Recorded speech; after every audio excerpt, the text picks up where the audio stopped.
The distinguished board and hardworking staff of the African American Institute, it's my pleasure to welcome you to our 6th annual State of Education on Africa Conference. My name is Kofi Apenteng, and it's my privilege to serve as president of the African American Institute. We are really pleased to have attendees from the African continent, from Europe, from the Caribbean, and from the Americas. The topic today is teaching Africa in K through 12 education. Before we talk about what that means to us, it's my pleasure to first introduce you to somebody who has lived a life of service as an organizer, as in government service, as a diplomat, and is now a leader in global philanthropy. Patrick Gaspard. Patrick will now welcome you.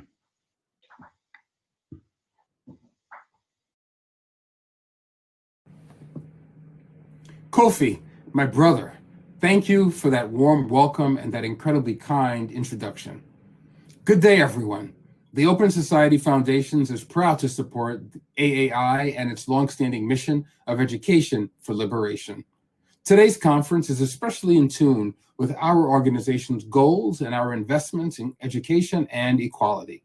Consistent with today's focus on K through 12, we at OSF have long invested in education, including in the lives of young children who have faced systemic discrimination.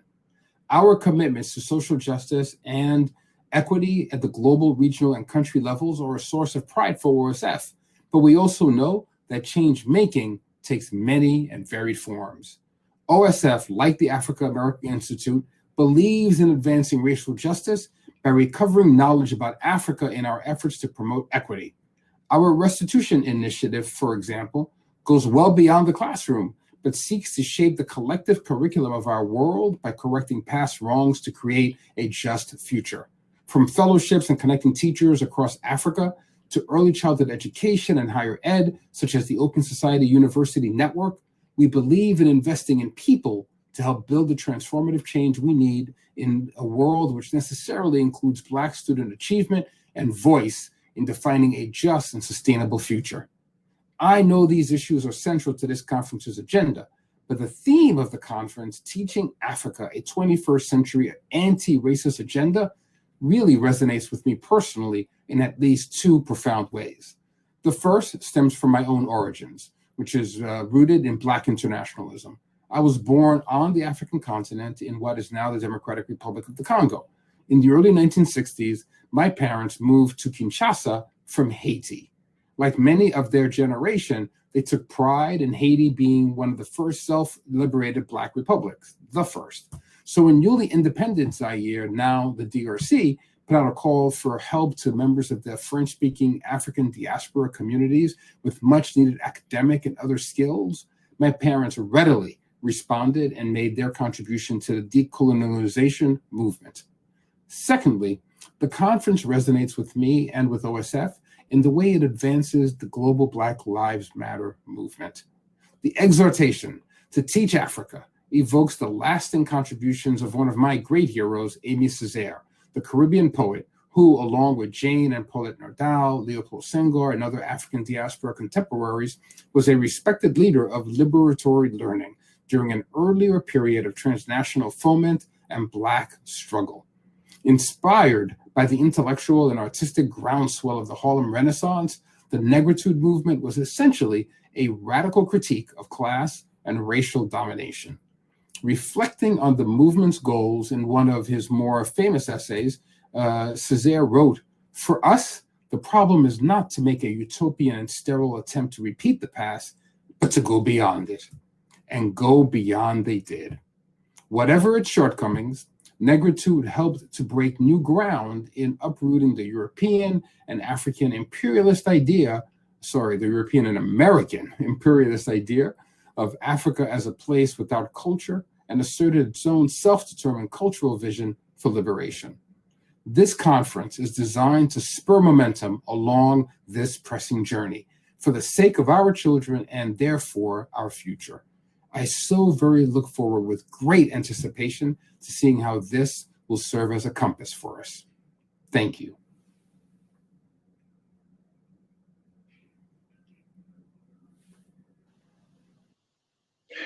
Thank you, Patrick, for your thoughtful and heartfelt words.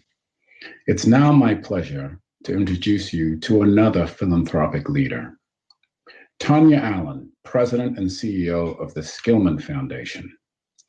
Tanya and her team at the Skillman Foundation bring innovative, place-based philanthropic approaches to investing in work that focuses on children. Her focus is on the children of Detroit, and we have been inspired by her work and look forward to opportunities to continue to learn from her. Tanya?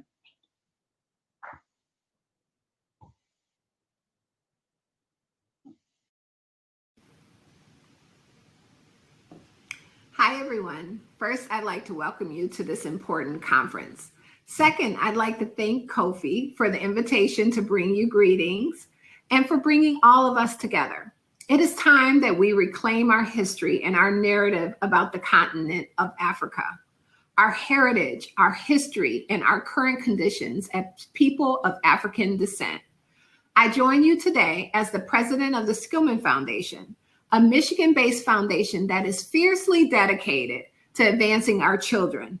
I live in a city that is 80% Black, so our success is grounded in Black children reaching their full potential and not being hindered by anti-Black rhetoric or biases. Like you, I'm here today to learn more and to learn from others at this conference about how we can create more effective solutioning to address this critical and pressing issue. We are living through a time of racial reckoning and recognition of the deep anti-Black sentiment in this country. This moment, we hope, will lead us to face and address issues of systemic racism affecting and limiting our children. And it is our responsibility to translate our hope into sustained action and impact. Our children, all children, deserve an honest and unbiased presentation of our world's history and a full accounting of their role in that history.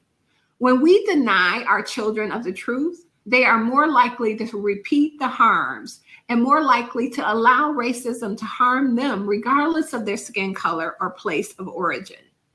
The denial, distortion, and denigration of the historic role played by Africa and people of African descent are fundamental to the justification for systemic racism in our country and our world.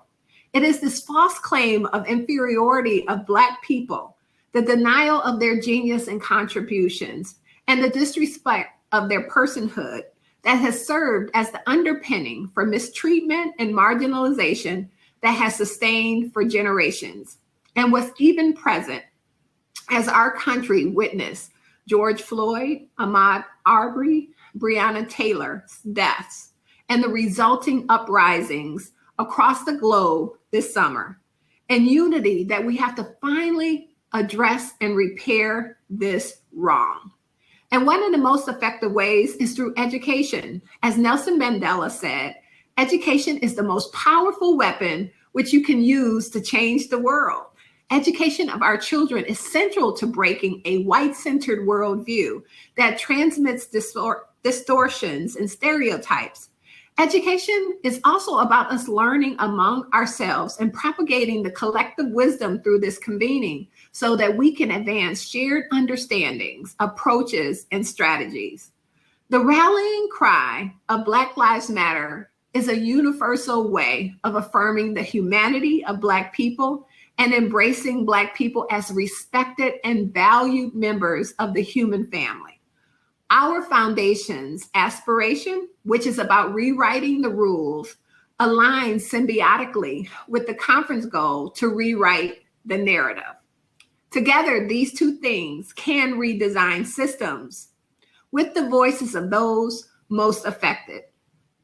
This conference will make a major contribution to the goal of transforming teaching and learning to accurately include Africa, her value, her assets, her descendants, and her inhabitants in ancient times and in the modern world.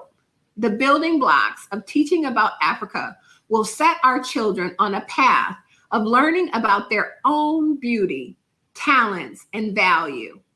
It will culminate in unlocking and magnifying their potential for achievement. At the Skillman Foundation, we envision a world in which children will attend classes presented by a bias-free faculty, sharing anti-racist teaching through a curriculum that recognizes and heralds the accomplishments of every child's full human family and history. We will walk with you on this journey today as we convene. We know that we will benefit from your thought leadership, and we promise to make sure we share our own work to ease the burden of us doing this incredibly difficult work alone. Thank you so much and have a great conference.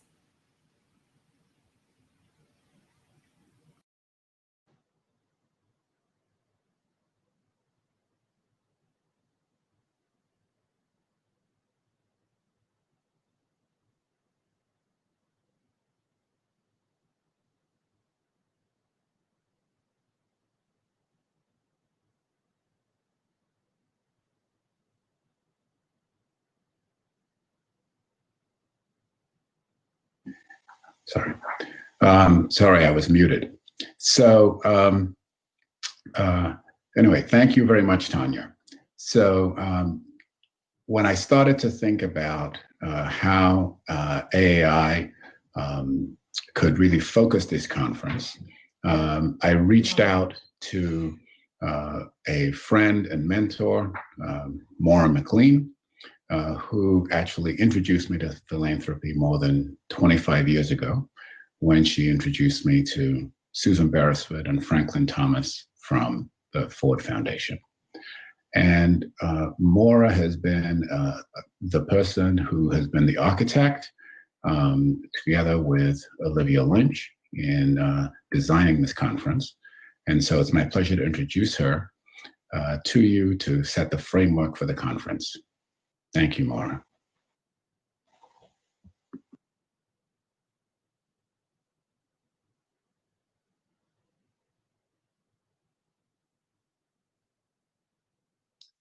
Thank you, Kofi, and thanks to all of you for joining us today. Perhaps you've been wondering, why is AAI, an organization best known for higher education and skills training programs for Africans, concerned about the infusion of African content in kindergarten through 12th grade education in the United States? The answer is that the inspiration for this event stems from three influences: our organizational mission and program history, our assessment of how AAI can best respond to the current crisis in solidarity with Black Lives Matter, and an enduring commitment to education for liberation and excellence. The historical dimension stems from the worldview that informed the founding of AAI almost 70 years ago. Our co-founders, William Leo Hansberry, Horace Mann Bond, and Henrietta Van Noy, were part of a generation of intellectuals, educators, and activists who understood slavery in the Americas and colonialism in Africa to be two sides of the same coin. That is, the global expansion of European and ultimately American empire, which depended upon white supremacy as its economic engine. Like so many before them, Hansberry, Bond, and Van Noy subscribed to a philosophy of education for liberation. They also saw the study of African Americans as being inextricably tied to the study of Africa. At the height of the Cold War, AAI strayed from this Pan-Africanist path. Its leadership was very comfortable with education programs focused on liberation struggles in Africa, but ambivalent about supporting African American student demands for Black studies in the United States. But in the late 1960s, AAI came close to returning to its founder's path by launching its school services program. Together with AAI's Educators to Africa travel program, school services outreach programs were unique in their focus on school districts, teachers, principals, and professional associations involved in K-12 education across the United States. Broadening access to quality educational materials and facilitating skilled and effective teaching on Africa were central school services program goals. And the greatest demand for those services came from school systems that were predominantly Black. In the mid-70s, school services flourished under the inspired leadership of Dr. Evelyn Jones Rich, herself a classroom teacher and part of the long tradition of Black women educators who combined scholarship with teaching school-age children. But when she left AAI to complete her doctorate, program funding ran out and AAI's school services winded down. That's a glimpse of AAI's founding history and related past programs. You may still be asking, how does this conference connect with the situation now that many are calling a racial reckoning? Our view of how AAI can best respond to the current crisis is reflected in poet Elizabeth Alexander's searing observations about what she calls, quote, the Trayvon generation. Young people growing up in anti-Black US mainstream culture in the age of information technology and social media. From an early age, Black children, our children, are being exposed to what Alexander calls an agglomerating spectacle of Black dehumanization in real time and in videos that go viral. We should not forget that it was Darnella Frazier, a 17-year-old girl, who came upon the murder of George Floyd in progress while she was on an everyday run to the corner store. In her own words, Darnella described what she witnessed as traumatizing. It's hard to imagine how anyone could be prepared for such trauma. But a question worth asking is, what lessons about the value of Black lives in US society and the world did Minneapolis schools convey to Darnella and to that white police officer whose unflinching gaze is part of the gruesome scene captured in that video? The devaluation of Black life an all too common theme in the histories of African descendant peoples. Indeed, William Leo Hansberry, scholar and AAI co-founder, attributed his dedication to scholar activism focused on Africa to his own childhood experience of witnessing the racially motivated beating of a Black male adult in Gloucester, Mississippi, the community in which he grew up in the early 1900s. Refusing to accept white domination as the defining framework of Black existence, young Hansberry embarked on a quest to read everything he could find on the history of Black people. Along the way, he said, he discovered The Negro by W.E.B. Du Bois. That book transformed his worldview and ignited his lifelong dedication to unearthing the history of African antiquity. This ties to the third leg on which this conference stands, an enduring commitment to education for liberation and excellence. As we will hear later today, among African Americans, this is a long tradition. Contributing toward it, in 1989, the Southern Education Foundation, working in a collaboration with Atlanta Public Schools, hosted the first national conference on the infusion of African and African American content in the school curriculum. The joint statement of the late Asa G. Hilliard III, the renowned Black scholar of educational psychology, along with the other luminaries who organized that Atlanta conference, captures what we are about today. Our aim is to, quote, help provide the missing content that is multidisciplinary, holistic, thematic, and conjectural. We want to see the story of a people told not merely the story of isolated heroes and events. We want teachers to be able to tell an integrated story of continental and diasporan African people as it has evolved over time. It is this comprehensive story of African people that has affected world history and which is to be woven into the general school curriculum, unquote.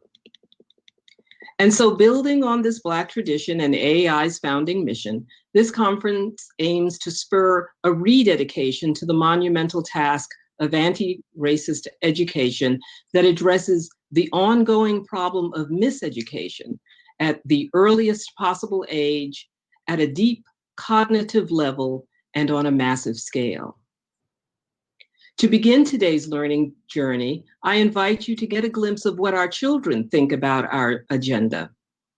What follows are the voices of elementary, middle, and high school students from across the United States, expressing their own views on Africa-focused teaching and learning in their own words. Let's listen closely to what they have to say.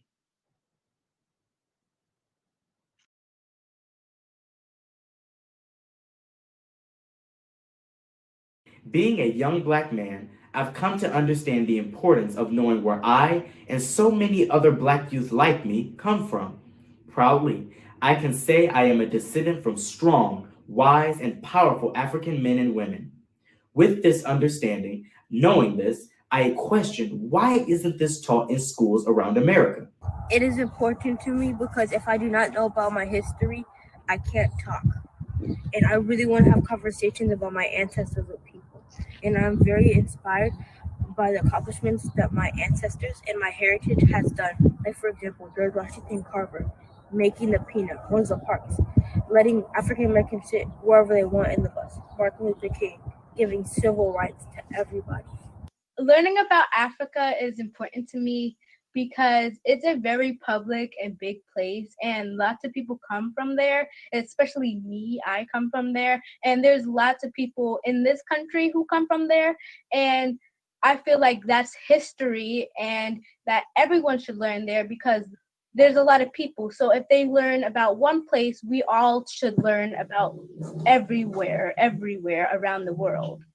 It's important because we get like a better perspective on about our heritage and about how African Americans went through so much to fight for freedom. Having read a lot about Africa and actually being taught about the continent of Africa. I think, you know, as a society, as a country, doing a lot of, you know, a lot of teaching on Africa, the continent, and some of the, you know, natural resources that are available on the continent, but rather than educating people on what Africa is, and, you know, what are some of the cultures that can be found in Africa. I guess what is the history of some of the tribes that can be found in Africa. Often I find myself in history class throughout my whole time in our education system, which is K through 12.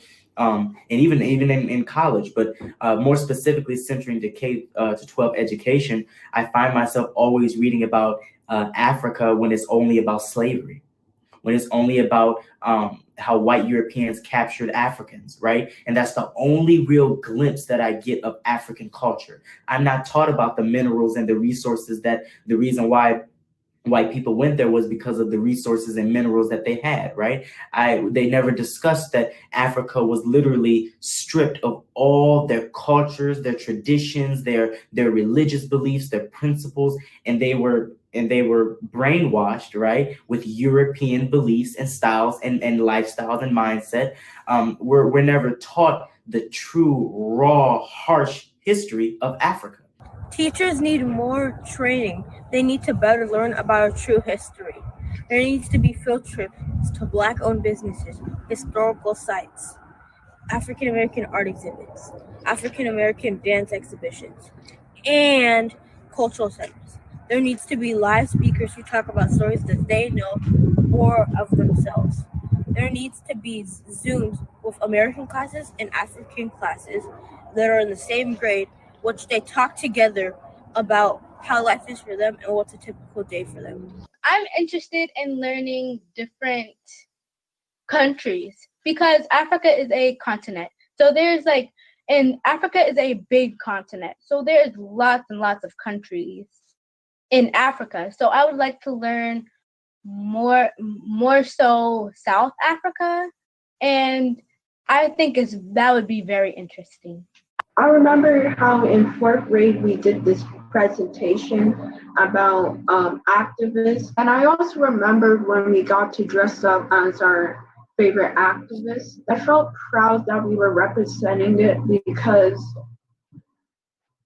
I feel like some schools don't really represent that much about it. You know, Africa is more than just, you know, a place where, you know, big companies in the US or even in Europe go to just, you know, get some of the natural resources that are available there to, you know, to make iPhones or all these big techs that we as people in the US and again in some other countries like, you know, UK.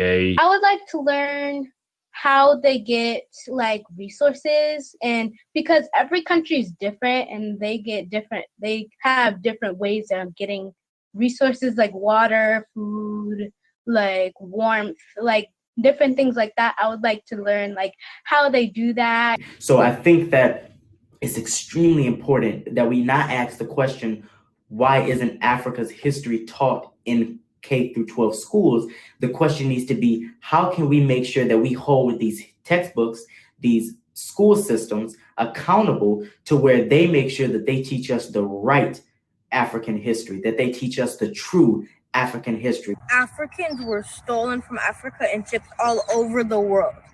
There are Africans who are Afro-Brazilians and Afro-Cubans. I would love to learn how they lived then and how they live now. There needs to be a school project where students study one country that Africans were stolen and shipped to and learn about what their struggles were and what their rights were. But the other part is an amazing, amazing story of a bunch of people, right? A group of people, a people, right? A culture that was rich in principle, in family, in marriage, in their lifestyle, what they believed, what they held sacred, right? And so when we're never taught that, we only know Africa to be the stem of oppression, but we never talk about Africa, right? And all the culture, all the religious purposes, all the beliefs, all the lifestyles.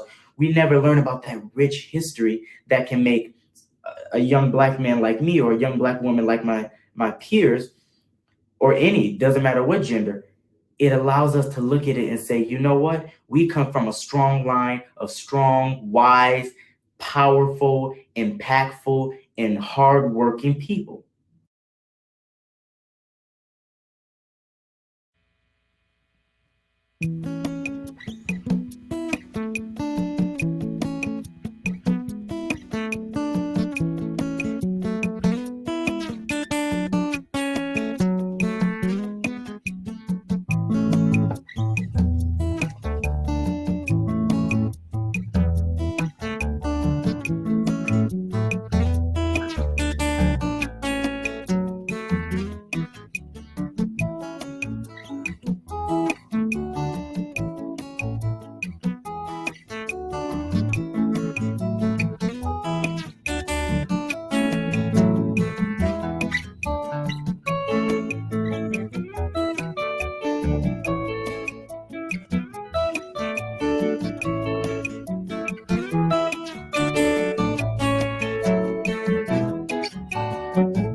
We are honored to have Professor Michael Gomez talk with us about why teaching Africa is critical and what we need to know. First, a few words about the format. After my brief introduction, Professor Gomez will make remarks, and then we will open the session to questions. We invite you to ask questions by submitting them in the chat box on the right side of your screen at any time during the talk.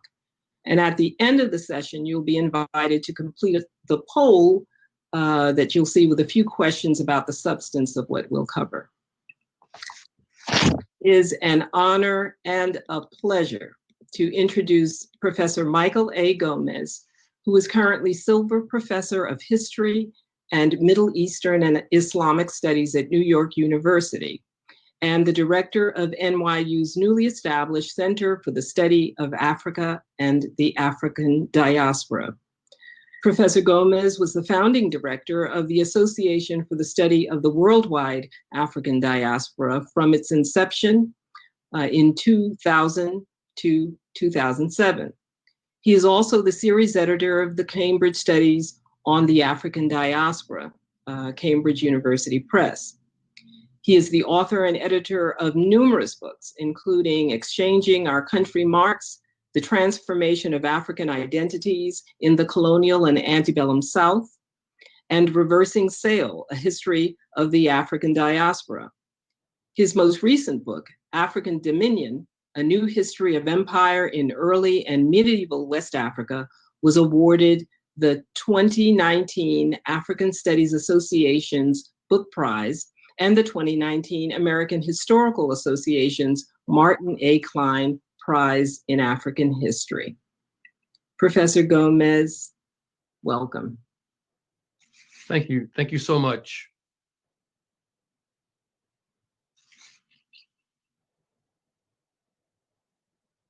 Thank you so much, Maura. I want to thank Maura McLean and Olivia Lynch, President Kofi Penton, and the Africa America Institute for your invitation. And I'm pleased to be here. And I hope that I say something that is of use to you. Hopefully it will be generative. And I wish everyone well. I want to proceed in a fashion. Ms. McLean laid out for me a series of questions that I thought were very useful, and I want to respond to them in a certain order that hopefully makes sense as we move forward. And I want to contain my remarks to about 20 minutes, and then I'm looking forward to the question and answer period that ensues. But the first question I would like to take up is concerns my life experiences and how those experiences influenced me to progress toward becoming a scholar of Africa and the African diaspora. And so to begin, well, before I begin, actually, I want to say that I very much appreciate the comments and insights provided by our young folk, those students. I think they did a marvelous job in really contextualizing what I understand to be the purpose of our meeting today. I don't know that I'm going to say anything that is more important or more useful, but I will try to make my contribution. And the first thing I want to comment on, because I may lose sight of this, because I have lots to say, is that the incorporation of Africa as a part of the curriculum is as important for non-African descendant people as it is for African descendant people.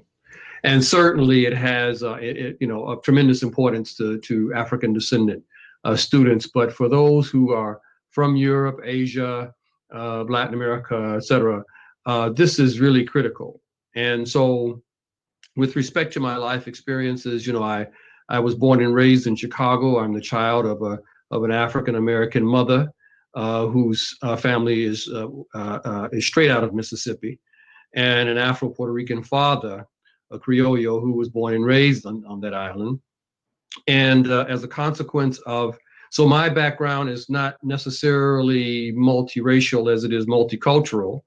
And, as a consequence of growing up in that way and experiencing these different influences, I've always been curious about the ways in which these cultures and ways of life intersect and converge. And so, spending time in Chicago, trips in Mississippi, later on, time in Puerto Rico, a brief time in school in the Caribbean as a student. All of this, the question of the ways in which these different populations connected was more or less at the uppermost of my thinking.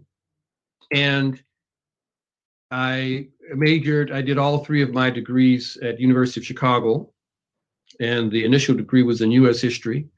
And, I realized I didn't know anything about Africa, knew nothing about Africa. And I said, well, I think I'll do an MA in African history and then come back to the United States. Well, I never made it back to the U.S. I did the MA in Africa and continued on to the PhD in African history, and realized that there was my answer. That was the connection between these different communities, and perhaps I'll be able to explain that as we move forward. But so that's how I kind of came to the topic of Africa and the African diaspora. And as we speak, the notion of the African diaspora is being more thoroughly theorized and conceptualized in the academy. It's sort of sequential from the conversations about Pan-Africanism, which was much more of a political project, which is not to say the African diaspora studies does not have a political content, which is also not to say that political content is absent from any intellectual endeavor, to be quite frank about it. But I do think that it's highly problematic, in my view, to begin our conversation about the so-called Black experience or African descendant experience in the United States with slavery. I think that is it's very, very harmful. It's very, very damaging. I loved the 1619 project, that came out of the New York Times. I thought it was wonderfully put together. It's a very important intervention into the discourse of the nation. But the one thing with which I disagree with the approach of the 1619 project is the notion that Black people began on the water. We did not begin on the water. We did not emerge, out of the sea. We came from a place, just like everybody else in this country came from a place. The United States is a country of immigrants. We're told that over and over again. We are a country of immigrants. And so if I have Susie and Johnny sitting to the right and to the left of me, one is of European ancestry and the other is from an Asian country, and they can talk with expertise and with specificity about in fact, the village from which they come, from which their family come. And then the conversation turns to me, and the question is asked of me, well, where do you come from? And I say, well, I came out of the sea. Well, you know, what kind of, that is insane. But this is what we're taught. This is effectively what we are taught as children growing up in K through 12, and we carry this baggage. It's very, very debilitating. The absence of anything or anyone registers as unimportance and insignificance, or at least relative unimportance and insignificance. And this is especially true of Africa, about which, you know, throughout the world, it is seen as a kind of atavism in the extreme. Everywhere Africa is berated, diminished, unappreciated, and in every way marginalized, in every other way marginalized. And so when you absent Africa and Africans from the curriculum, it carries state sanction. Okay, it is the imprimatur of the state that says this place and these people are of no significance. And so by extension, what you are also saying is that, you know, they only acquire any significance with slavery. That is to say, they become important, they become visible within the context of slavery. And in that way, they are dehumanized, they're denied the benefit that we give to Europeans and Asians, Native Americans. They become in our vocabulary slaves. In the words of Amy Césaire, they are victims of thingification. And this is how we are, this is how is actually, you know, think about that. The African descendant person in this country, when we go back to the colonial and Republican period and so forth, is constantly referred to as slaves. The slave this, the slave that. And it's a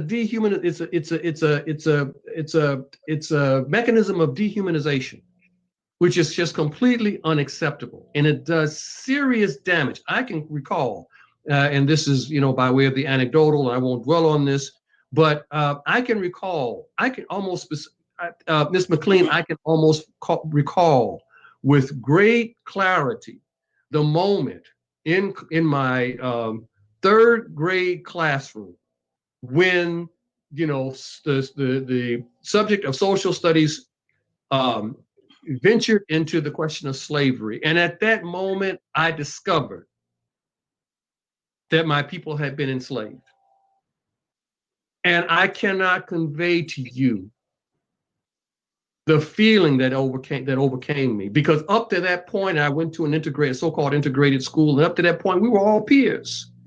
You know, we were just all kids going through school and so forth and so on. But that lesson had the effect of dividing that class effectively. And from that point forward, I had to wrestle with what that meant. The same thing is true with respect to, you know, the discussion of Africa. In so many world history texts, in so many global history texts, we have no discussion of Africa until we get to the colonial period, until we get to the 18th and 19th century. So what does that mean? That means that Africa is of no significance until white people appear. This is ridiculous.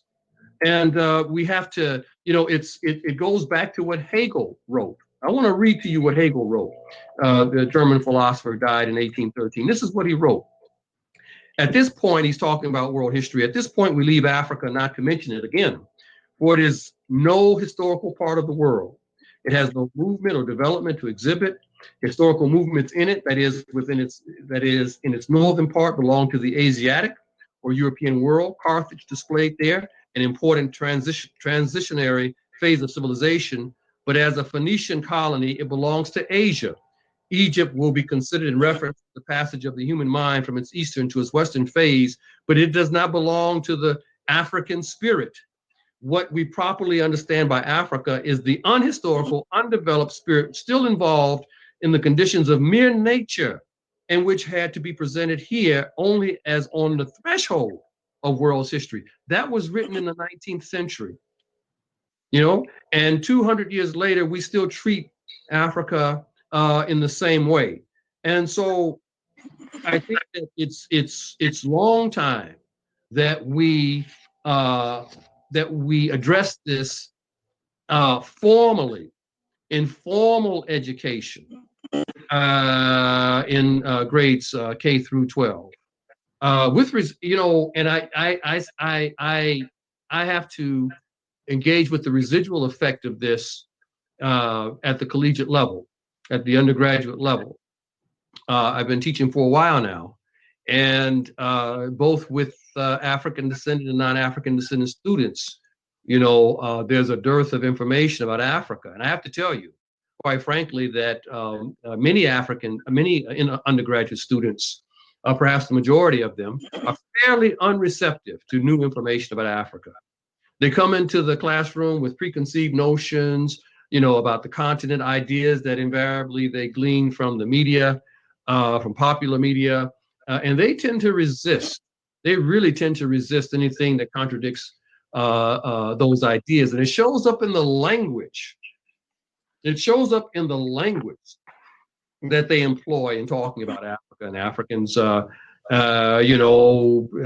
invariably referred to as primitive and backward. They talk about civilization versus non-civilization, tribalism, impoverishment, and so forth, and students can be completely incredulous when presented with information about African statecraft, commerce, literacy, et cetera, and so forth. And so I think that what we want to do is to formally integrate the study of Africa into the curriculum. We want to look at the various ways in which we can do that, the most effective ways. Americans, in my experience, are highly visual people, especially young Americans. They need to actually see what it is they're talking about. And so it can be stunning for students undergraduate students at NYU or anywhere else to be presented with architectural styles from the Swahili coast or from West Africa, the Jenny Mosque, for example, to take a look at stele that come from Aksum, the churches, these magnificent churches hewn out of the earth in Lalibela and so forth, to look at just thousands and thousands, just examples of thousands and thousands of manuscripts written in Arabic script coming out of West Africa or other parts of Africa. So I think that the visualization of African content can be very, very helpful, and so I want to say that. And finally, I will end because I think that we are coming to the end of the time that I have to make comments. But the question about diaspora, the worldwide African diaspora as a lens of inquiry, and how that helps us to understand the world, the United States in particular, but also the world. So the study of the African diaspora is of a piece with, kinds of transnational studies. And in fact, my argument is that the study of the African diaspora pioneers transnational studies in the same way that Black studies pioneered the subsequent rise of ethnic studies and so forth. African diasporic studies has pioneered the notion of transnationality. And that is to say that there is a great deal to learn about the focus on the nation state. There's a tremendous amount to learn about studying the United States or Colombia or France. That's fine. And there's nothing wrong with that. There's everything right about that.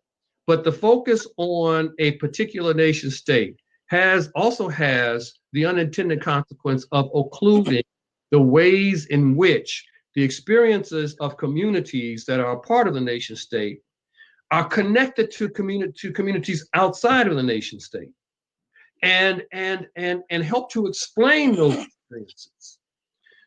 Just to give some concrete examples, we're talking about in my class, I teach a class on the African Diaspora undergraduate level. We're talking about the Harlem Renaissance, which if we agree with the analysis of Jean Toomer's Kane, officially begins in 1923.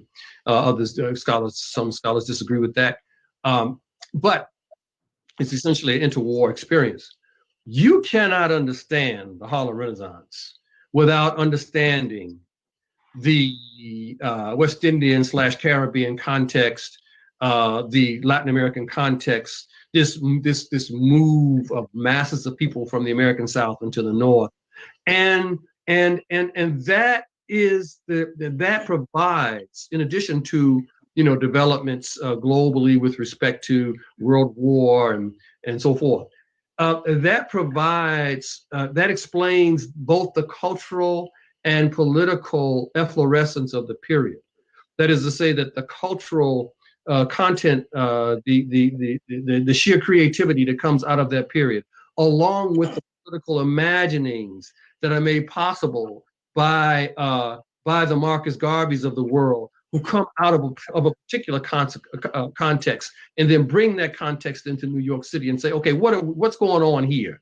How can we reimagine the world, okay, by way of these connections?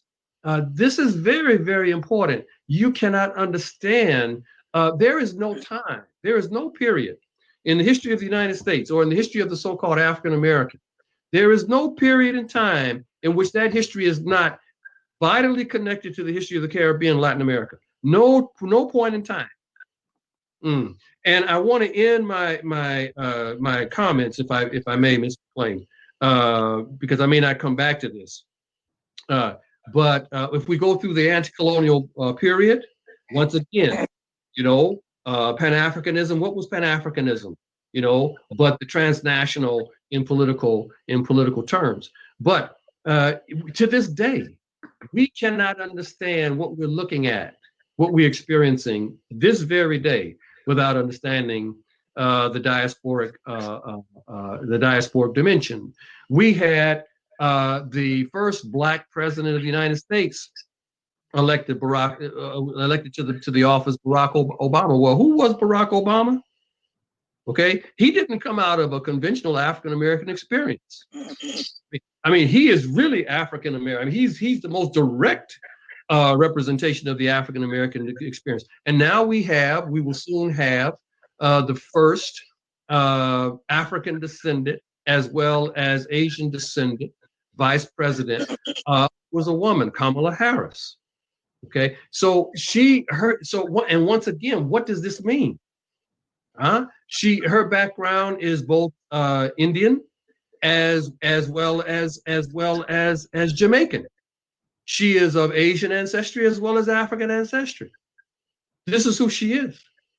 And when we look at the formations of when I look at my students at NYU, it's of a piece of students elsewhere in all these elite institutions along the Eastern Seaboard and elsewhere in the country. Okay, we're at least a third to a half of all of the so-called Black students, especially at the graduate level and in these professional schools, are of African and Caribbean descent. This is the way forward. This is what's happening in the United States, and we need to wrap our minds around and need to use transnationality and diasporic and the diasporic lens in order to understand what's going on. Thank you very much.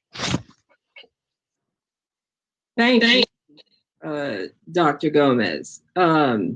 It's so interesting that you should reference Barack Obama because, of course, his father, Barack Obama Sr., came to the United States to study on a scholarship that was administered by the African American Institute, which was founded by William Leo Hansberry and Horace Mann Bond.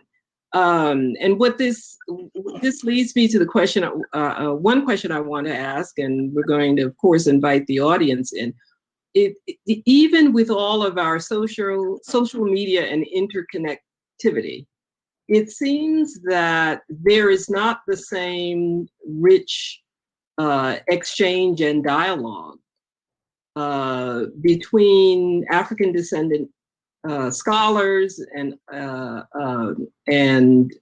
educators in the United States in particular, and the African continent, not to mention, the other parts of the worldwide diaspora. Now, that's an impressionistic statement, but I'm just hearkening back to the period in which William Leo Hansberry and Horace Mann Bond and W.E.B. Du Bois and the Negritude scholars were in very constant exchange with each other without the internet.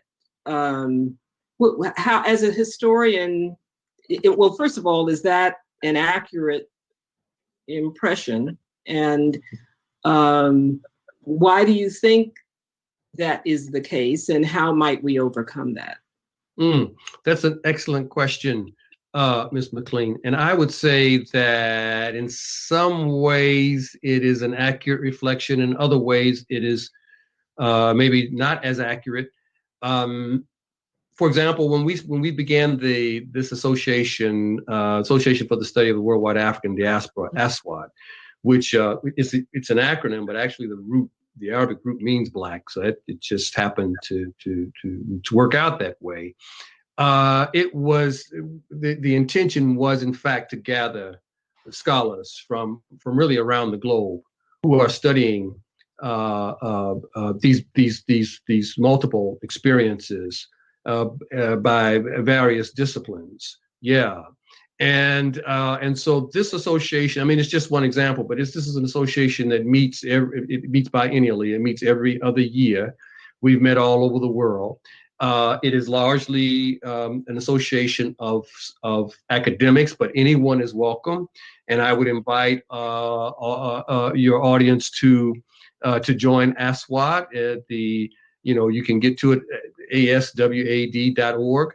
I can attest, it's an amazing conference. Yeah. We just we met. Our last meeting was in Virginia, interestingly, but we've met in Brazil, we've met in Ghana, we've met in Dominican Republic, and various other places, and so it meets every 2 years, and would welcome everyone to participate and to contribute. But I do think that what we have taking place here is in fact a kind of regeneration of the kind of work that to which you refer. So it's happening, and I would also say that I'm very encouraged about its impact upon this kinds of transnational diasporic work. Its impact upon more conventional kinds of associations. For example, the African Studies Association, which is based in the U.S., is taking on more and more diasporic content. You can't. So I mean, it's a two-way street. You cannot understand the African descendant experience in the Americas without understanding Africa. But the converse is also true. You really cannot understand the development of African history without understanding how it engages with people who were living in the diaspora, a number of whom returns, I'm just not talking about Liberia and Sierra Leone. I'm talking about, for example, the Tabon in Ghana. I'm talking about the Saro and the Aguda in Nigeria, who were very, very important in terms of the Lagos and the development in what becomes southwestern Nigeria. I'm talking about the range of anti-colonial expression and involvement. I just don't have in mind the anti-apartheid movement in South Africa, which really mobilized the African diaspora, but also the anti-Portuguese struggle in Guinea-Bissau and Mozambique and Angola, which also involved quite the contribution from the African diaspora. And no matter what your position is and your perspective is on Castro, and I'm not here as an apologist for Castro, but the Cubans did go and they did fight. And so I think that there's quite a bit of activity, that is diasporic in the academy. I also think, Ms. McLean, that part of the answer is that a number of persons who are most renowned in the academy are not necessarily involved in diasporic work. And this, is different from the Claudia Joneses of the world and the W.B. Du Boises of the world, who were, ensconced in Pan-Africanist activity. I think that we are at a moment in which a number of our scholars are highly invested in, struggles that are within the nation state.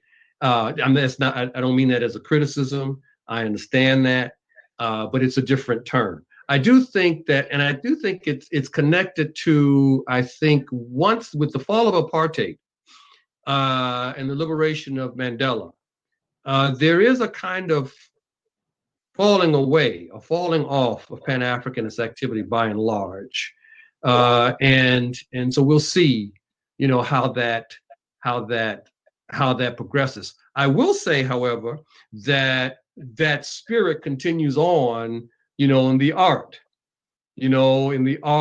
especially in the music, Afrobeat, centered in London and so forth. This is highly diasporic. And so, the cultural workers of our communities are very involved in diasporic thought and activity. Thank you. We've got questions that are just rolling in. So I have many of my own, but I'm going to hold off. One question, which is really for one of the sessions later on. And so I encourage the questioner to stick through the conference, but the question is, who designs curricula? And since we're talking about K through 12, obviously that's not your domain, but the question it raises, I think that I'd like you to respond to is, is there an ongoing dialogue between scholars in the academy and educators who are on the front lines in the classroom, so that they have the material, so that they have the material that they can translate, that you're producing, to school-age children? This is the nub of the matter, is it not? I mean, this is where the rubber meets the road, and this is where we need significant investment. We need the resources to really make that happen. Now, what normally occurs, as you are fully aware, is that, for example, with respect to history textbooks, what normally happens is that the textbooks are written by generalists who have to wait for changes in the historiography that come down the pike every 5 to 10 years. And so, a generalist who's a good generalist will access the monographical material and incorporate the new ideas from the monographical material into the textbooks, and then that is what is presented to the students. One of the problems that we're having with the generalists is that they're not reading African history. They have, if you look at most world history texts, they have no idea as to what's going on in the Africanist literature. They haven't read the Africanist literature in decades. And so this has to end. Now, how can it end? This is going to be, seen as self-serving, but that's okay.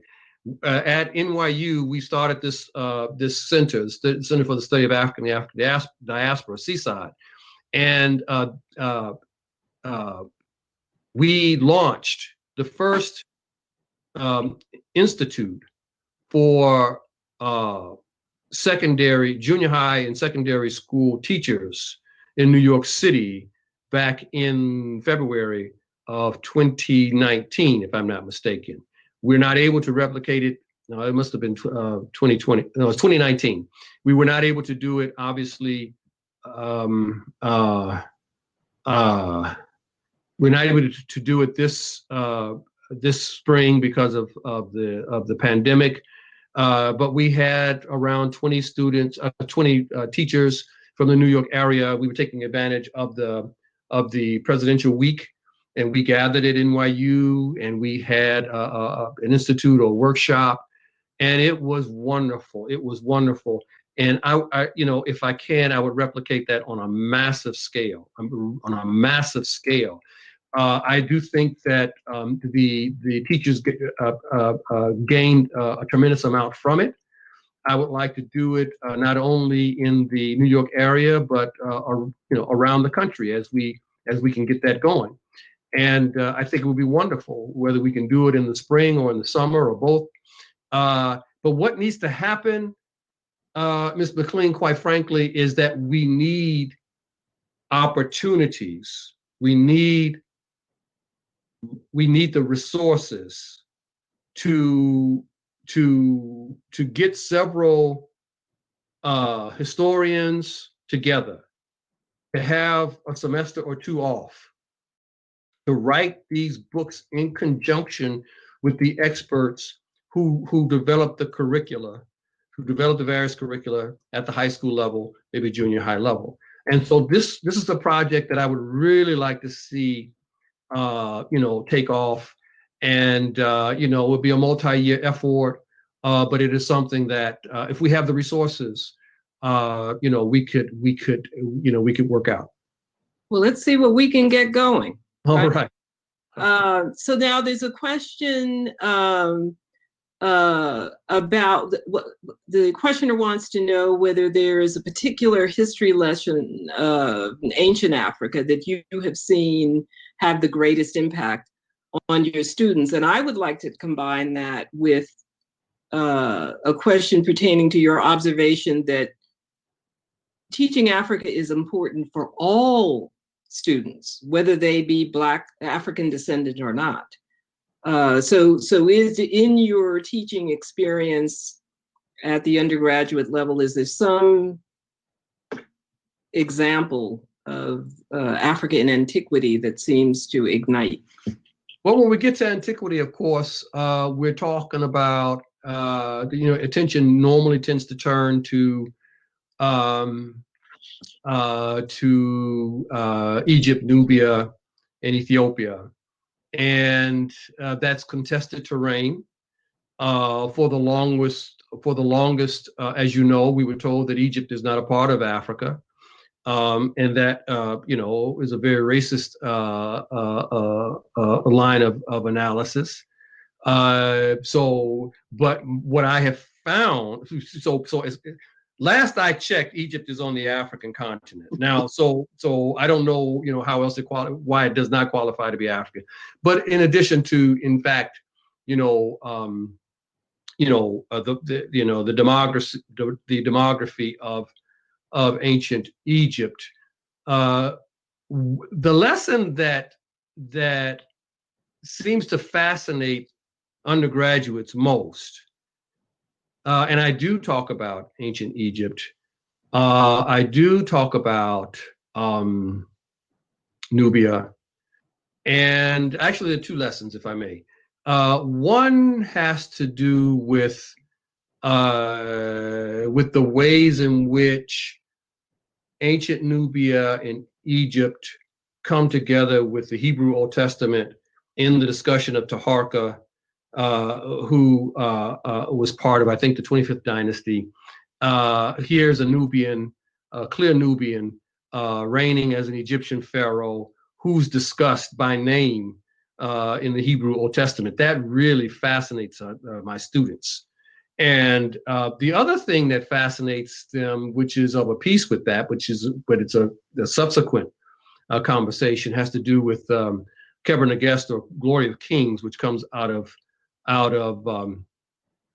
Ethiopia proper, but has to do with, but once again harkens back to the Queen of Sheba, Makeda, and King Solomon, and so forth, and this whole integration of Ethiopia, the appropriation of Jewish history, early Christian history, some early Muslim history, into the founding of the Salamanid dynasty.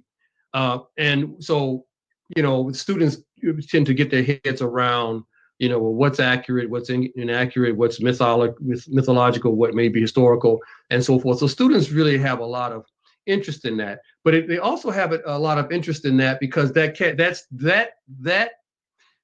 topic carries on. Ethiopia carries on as a motif, and it becomes very, very diasporic.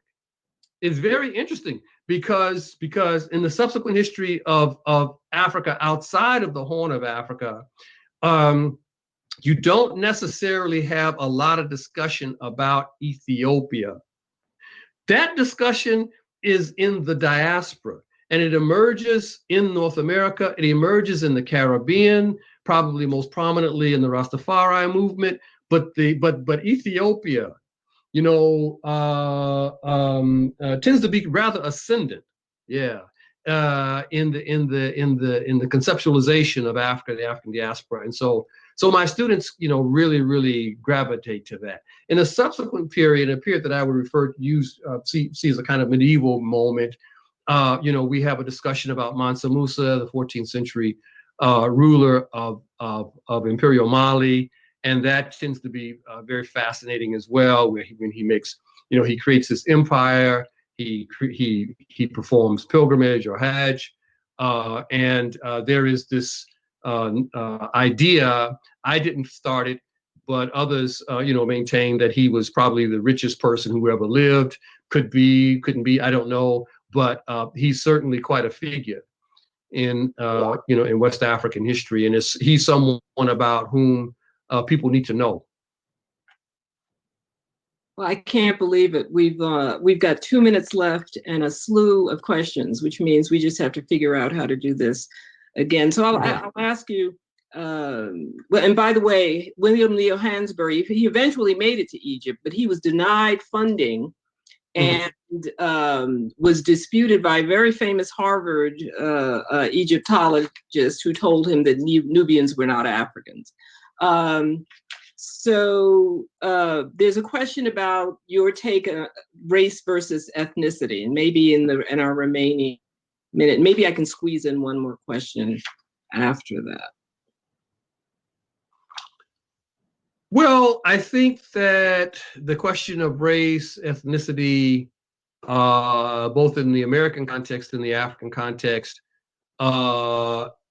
is freighted and obviously controversial. I'll give you my take. Obviously, you can agree or disagree, but my sense is that race. Also comment on tribe. Oh, sure, I can do that. I can begin the conversation there.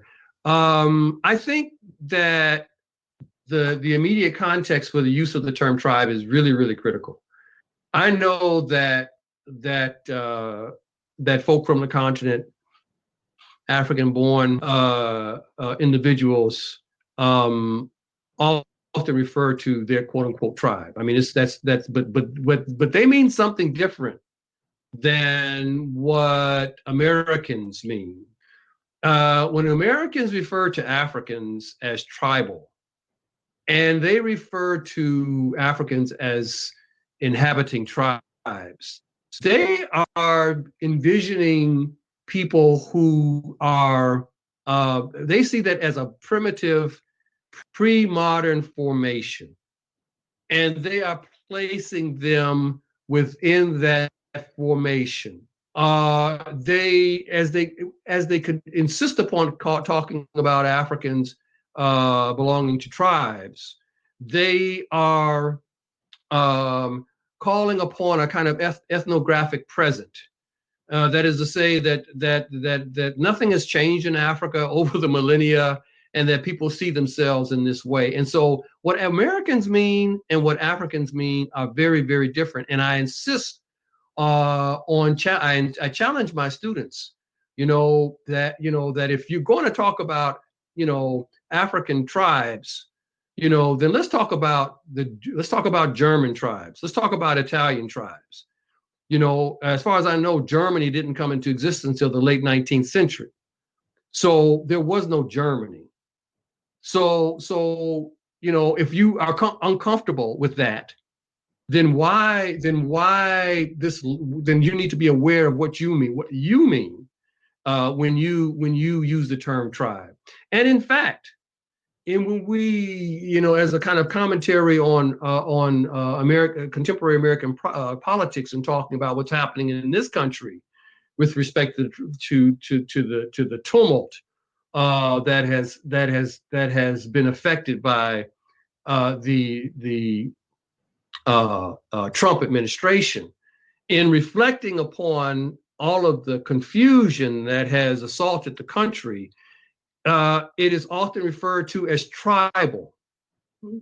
Okay, and what's meant by that is that the country has returned to a kind of basic atavistic approach, to life and to the ways in which resources and power are shared. And so we need to be very, very aware of that. With respect to race, it exists and it doesn't exist. We know that scientifically there's no such thing as race. We're all Homo sapiens. We belong to, that particular branch of life. That there's far more that we share than we do not share. I think the differences in the DNA are minuscule. The geneticists tell us that all of the heterogeneity of the human family is contained in Africa. All of it is in Africa. It all comes out of Africa. So in a real sense, these distinctions make political sense and cultural sense, but not scientific sense. But with that said, they still make sense. And with that said, there are political and cultural and social realities to race in this country and in other countries. Now, I can go on a long thing. I can go on a long spiel on this, Ms. McLean, because I have some very strong feelings about this. But let's see how I can sum this up. What I will say is that I find it very interesting that in the Americas, for all of our alleged differences, Francophone, Anglophone, Lusophone, Spanish-speaking zones, Protestantism, Catholicism, Islam, and African ancestral religion, so forth and so on, the various ways in which these countries have evolved and developed. Race seems to be very, very central to all of these places. I find that very, very interesting. And I also find very, very interesting, it's what Marcus Garvey said. People, I happen to be, I know that Marcus Garvey had his limitations. I understand that. I'm not an uncritical reviewer of Garvey's history. But he had some very profound things to say in his day. And, Garvey said, I've been all over the world. I've been through the Caribbean. I've been to Latin America. I've been here and there. Everywhere I go, Black folk on the bottom. Black folk on the bottom. Why is that? Why is that? So race has a profound impact upon all of these societies. And, and in particular, for example, in the Latin American society, I know something about that. You do have, a kind of mythology that race doesn't exist. we're all Cubanos or Puerto Ricans or Colombians and so forth and so on. But when you drill down into those societies, race is very much alive. Within families. Sorry? Within families. Within families. Mm-hmm. Within families. And so, but it's a difficult thing to talk about this. We have to kind of have this conversation in other parts of the world. It's a little easier to have these conversations in the Americas. We need to have this conversation in the Gulf. We need to have this conversation in the Persian Gulf. You visit the Persian Gulf. You pass through the Persian Gulf. You spend any amount of time in the Persian Gulf. And, the phenotypics are very interesting. Very, very interesting. But it's very difficult to have a conversation about race, in the Persian Gulf and Africanness in the Persian Gulf and so forth. So this is, obviously this has to do with histories of disadvantage. This has to do with, traditions of shame. And I understand all of that, but until we examine this frontally, until we examine this with clarity and with honesty, okay, we will always be inhibited, and limited in the extent to which we can really travel. And this is, by the way, now we're getting down to it, and this may be something that we don't necessarily want to discuss here, but we also have to have a conversation about. I think we also have to have a conversation about relations within African descendant communities. And as difficult as it is to have a discussion about race across communities, this is a really difficult one to have. Dr. Gomez, I cannot thank you enough. I see that we have, it doesn't surprise me, surpassed our time, and all that means is that we have to find a way of doing it again, and getting that thing going that you described. Yes, I'm at your disposal. Thank you very much to the Institute, to Kofi, to Olivia. Thank you so much for your invitation. Thank you.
And now I am delighted to be here with Professor Emerita Teresa Perry, who is going to help us understand how the Black tradition of education for liberation, which of course encompasses teaching about Africa, should inform our agenda today and going forward.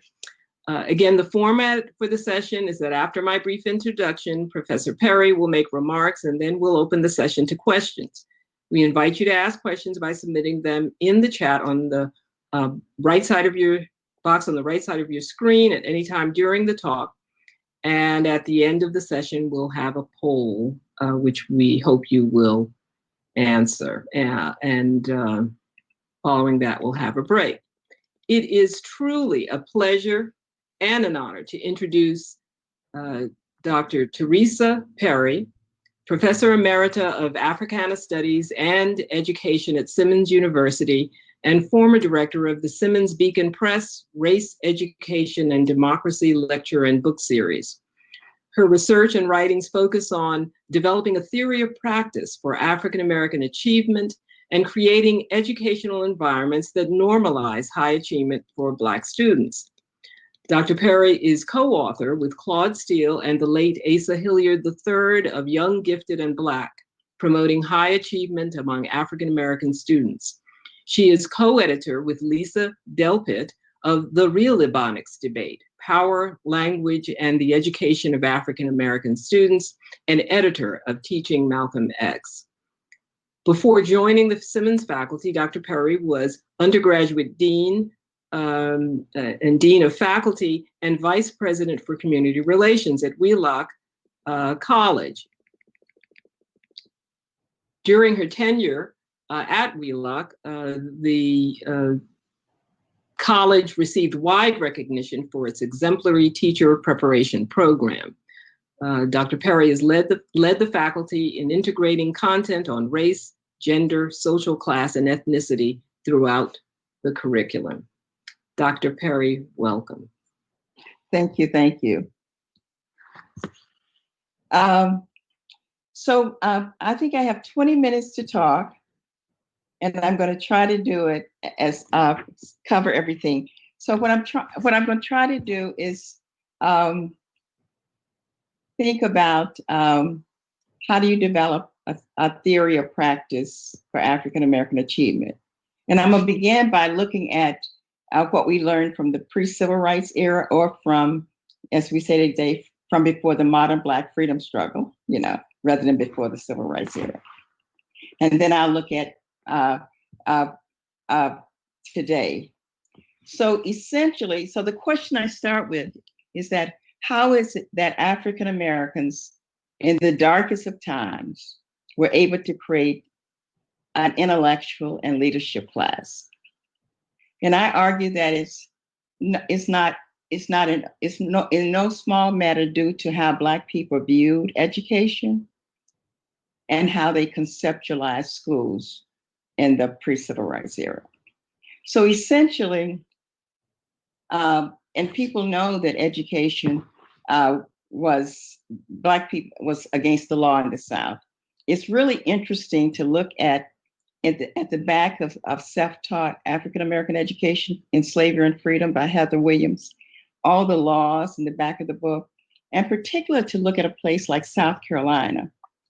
Well, all the laws, you can see the laws are changing to respond to Black behavior. First, the law was against reading in South Carolina.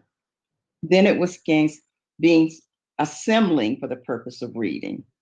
And then it was, the third law was having insurrectional material. And so the laws really indicated what the activity African Americans were engaging in, how central the quest for literacy was. And the picture of what African Americans were willing to do in order to get an education is a picture that young people should have, of pit schools, where African Americans dug holes in the ground and put bushes over the hole. And they used those holes to escape slavery, but they also had schools, the pit schools. Black women used to hide books in their bosom while they were working in the house of the enslavers. And when the kids came home, they would take the books out and say, "Show me what you've learned to read, what you did in school today." And that's how they stole literacy. Or Black,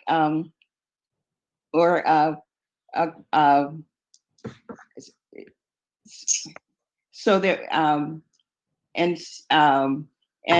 when the people from North came down to the South, they said they have schools where no Black person has ever been, no white person has ever been. So they were shocked at how many schools people have. And then we know the story of Susie King Taylor, who wrote her narrative, but she went to a secret school and she would write books in a newspaper, and they would go into the school one by one.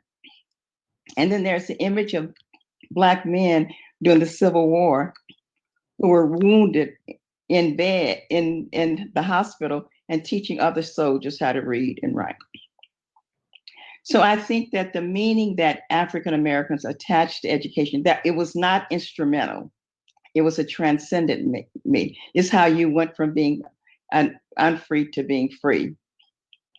And I think one of the things I want to say off the cuff is that it would be wonderful if those images were in schools, because whenever I do work with schools, the young people are just, they want to draw images of everything Black African Americans and Black people did to acquire literacy.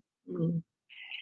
So in the but what's interesting is right after enslavement, when African Americans went to the Reconstruction Congresses, the first thing they did was to write the right to a free public education into the state requirements of the states that were part of the Reconstruction Congresses. And even when African Americans were disenfranchised, it stayed in there. That's why Du Bois said that public education in the South was essentially a Negro idea. Yes. And I think that, and actually that was the only time when we had equal, and Jim Anderson writes about that. This is the only time when we had equal expense on Black education and white education. And he said, maybe you have to have a position of power in order to equalize. And right after the Reconstruction Congress, then the inequality of schooling was very apparent. Now, in the pre-civil rights era, and I don't want to, we know it was not, African Americans intentionally conceived of org schools as counter-hegemonic. And Dorothy Hollins, in other words, they organized schools as these figured imaginary places. And Dorothy Hollins, an anthropologist, the late Dorothy Hollins, says that people have the capacity to be drawn into, to become passionate about imaginary communities. She says that's what makes oppression possible, but it's also what makes it possible for us to be liberated from the constraints of our environments. So schools were conceived of as counter-hegemonic places. More importantly, they were places that African Americans intentionally handed over to young people a counter-narrative about themselves. And here again, I also draw on Dorothy Hollins. Dorothy Hollins says, identities are the stories we tell ourselves and the world about who we are. Identities are what make a modicum of self-direction possible. So I'm gonna read from a section from my forthcoming book, about 5 minutes, about what did that counter-narrative look like? And what is a counter-narrative? It's a message that stands in opposition to taken for granted beliefs and stereotypes about an oppressed group. In some ways, one can say it is an alternative narrative, a master narrative for the oppressed and the stereotype. It is one that is capable of incorporating multiple individual stories from past and present. So in the pre-civil rights era, directly and indirectly, in routine and special settings, sometimes even outside of the consciousness of the oppressed, a counter-narrative challenges taken for granted beliefs and stereotypes that are used to rationalize inequality and naturalize positions of dominance. The counter-narrative communicated in historically Black schools in the pre-civil rights era and triangulated in community institutions was a storyline that affirmed Black intelligence, Black achievement, Black humanity. It was a narrative that affirmed African Americans' beliefs and behaviors about education. It was transmitted in group settings and made generous use and effective use of the oral tradition, written tradition, and performative texts and cultural formations and the resources of a people. In other words, it wasn't just like telling people something. It was rich, it was performative, it used arts, and a counter-narrative finds expression also in routine interactions between teachers and students, teachers and families. It is captured in the content of curriculum, in constantly articulated academic expectations, in the meaning that is assigned to the intellectual process, and in the public culture of the school. Jim Anderson argues that sometimes people would say in the South, the church was the center of the community. And people know Jim Anderson is one of the leading historians of Black education. He's at University of Illinois, Urbana-Champaign. He said the school was the center of the Southern communities. The life of the community revolved around the life of the school, the plays that were put on, the concerts that happened. And this was particularly true in rural communities in the South. Counter-narratives are stories that are grounded in history, buttressed by local stories that routinely and ubiquitously challenge the dominant, taken for granted beliefs about an oppressed people. In the Jim Crow South, it was a well thought out and elaborated storyline that most of the adults in the school community shared about what the enterprise of school meant to African Americans, what they had been and continued to be willing to do to get an education, as well as the uses they made of education. It was a storyline that was anchored in concrete stories in past and present, communicated to students in public settings, repeated in private interactions, grounded in and reliant on it, and expressed in the oral and written traditions and the cultural and institutional formations of a people. Now, and this is important. Black teachers were inextricably in the pre-civil rights era. They were linked to Black scholars, and they were linked to Black writers. And so, Black in the historically Black South, you might have students were reading The Child's History of the Negro that was produced by the Associated Publishers. The teachers might be using plays and pageants for the Black child that was produced by the Associated Publishers. They might use African heroes and heroines. And so, or they will be using some of Effie Newsom's poems to a brown boy, which is gorgeous. And Effie Newsom was editor for, I think, about 4 or 5 years, of the Little Pages. That was the section of Crisis magazine that was for children. At the same time, again, teachers are not by themselves. I think it was 1936, Mary McLeod Bethune went to Carter G. Woodson and she said, could you start this organization where you're sending materials to Black teachers, colored teachers in the South? In 1937, Carter G. Woodson started the Negro History Bulletin. Teachers, poems they could use, plays, and teachers all over the country worked with him. But that was going out once a month. And if you were family, you could buy a copy of it for 15 cents. So what I want to say about the pre-civil rights era people, really, education wasn't instrumental, because in many ways, one could argue that my generation, I'm just getting distracted by the questions. In many, we might. Before the questions, I'll take care of that. Yeah, Um, my generation is the first generation in my local community that benefited from where education has some instrumental value. Freeman Hrabowski, the Black president of University of Maryland, Baltimore County. He's from Birmingham, like I am, and he tells the story that his parents were teachers, but his father left teaching to work at U.S. Steel so he could make more money. Yeah. So I think the point I wanted to make is that in the segregated South, the notion of education for liberation was alive. The teachers were deeply connected. They were members of the Colored Teachers Association, which was founded in 1902. An earlier version of the Colored Teachers Association was founded in Kentucky in, I think it's 1877.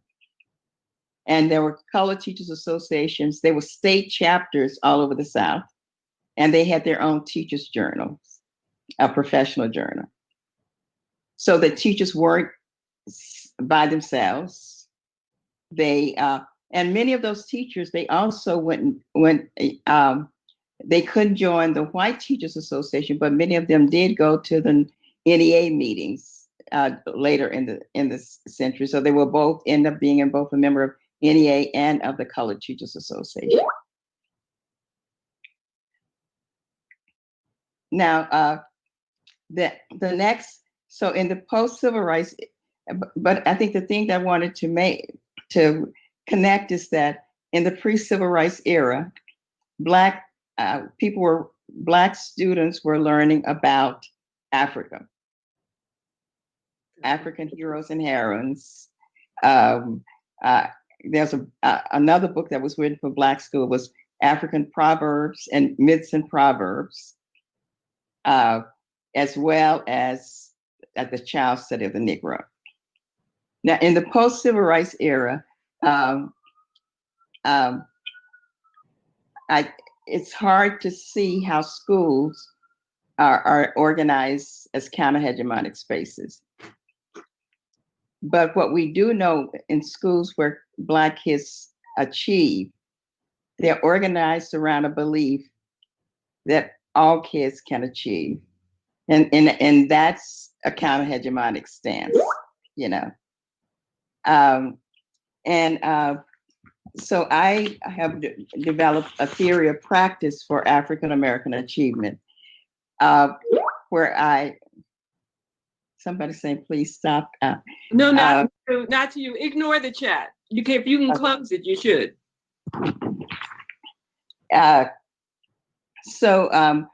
In the post-civil rights era, we still need the schools where Black kids achieve. They're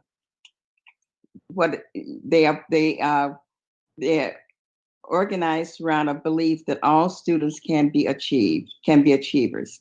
That's a core belief of the adults with self-efficacy that they can make this happen.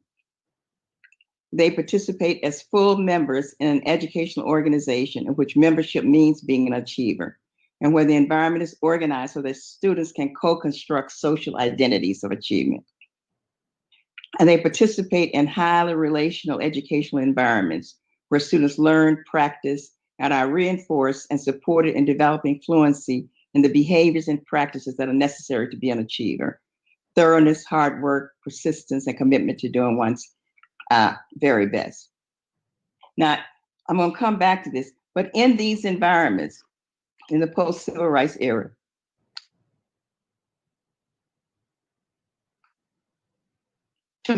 where we most need to revision the curriculum about Africa, about enslavement, and about the modern Black freedom struggle.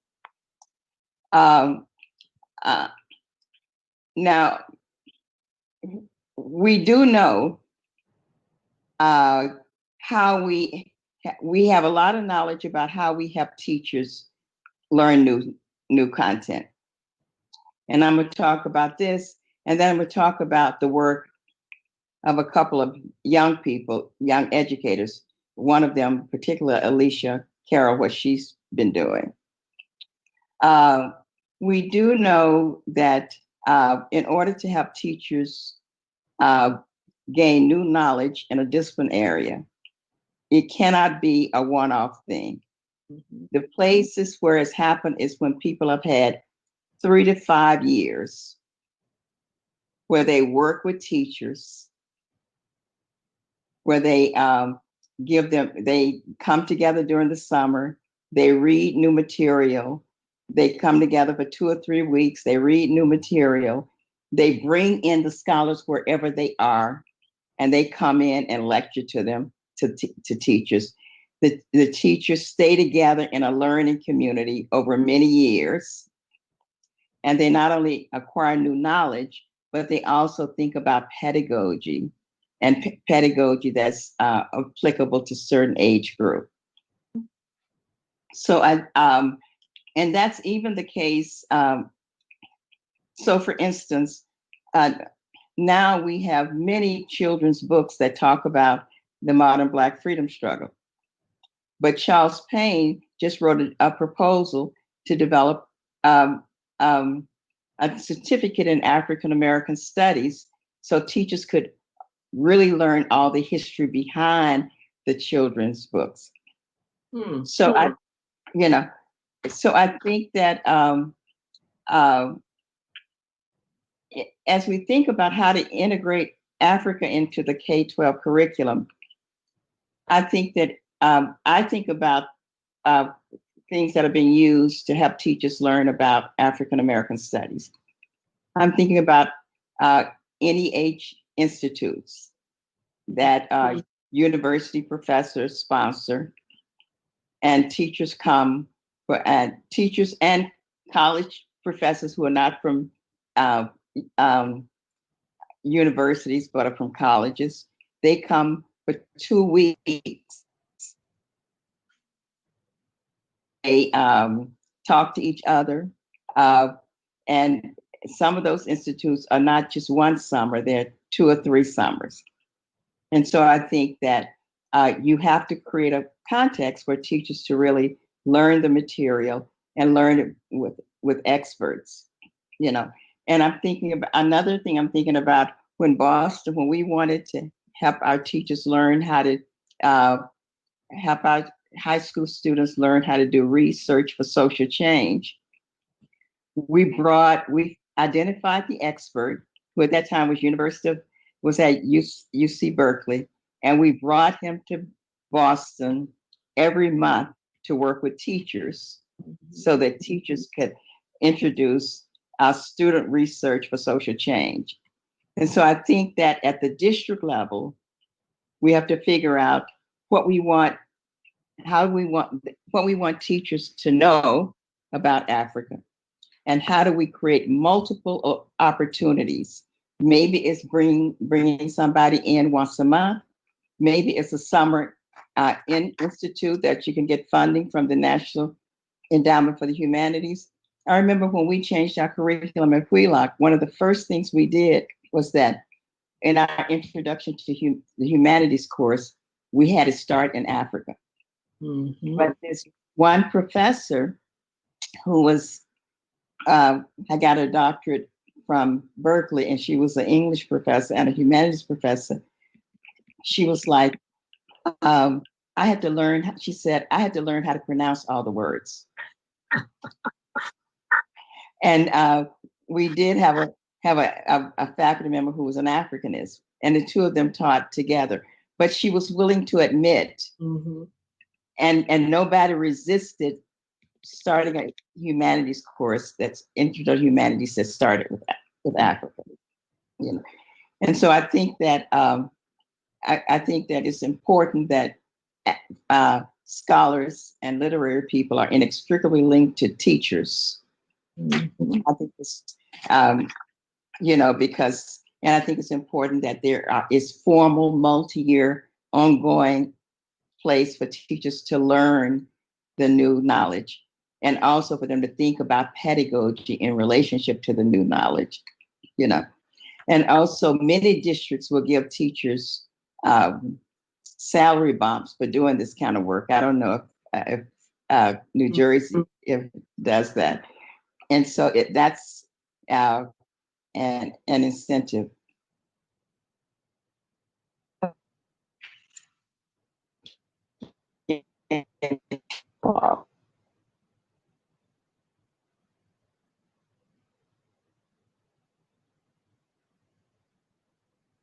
And I'm thinking, I don't know if it's exemplary, but I think the idea is interesting. Like at it, and it's an elite school in Boston, private independent school called Shady Hill, and they have a central subject each year. In the fifth grade is China. In the sixth grade is Africa.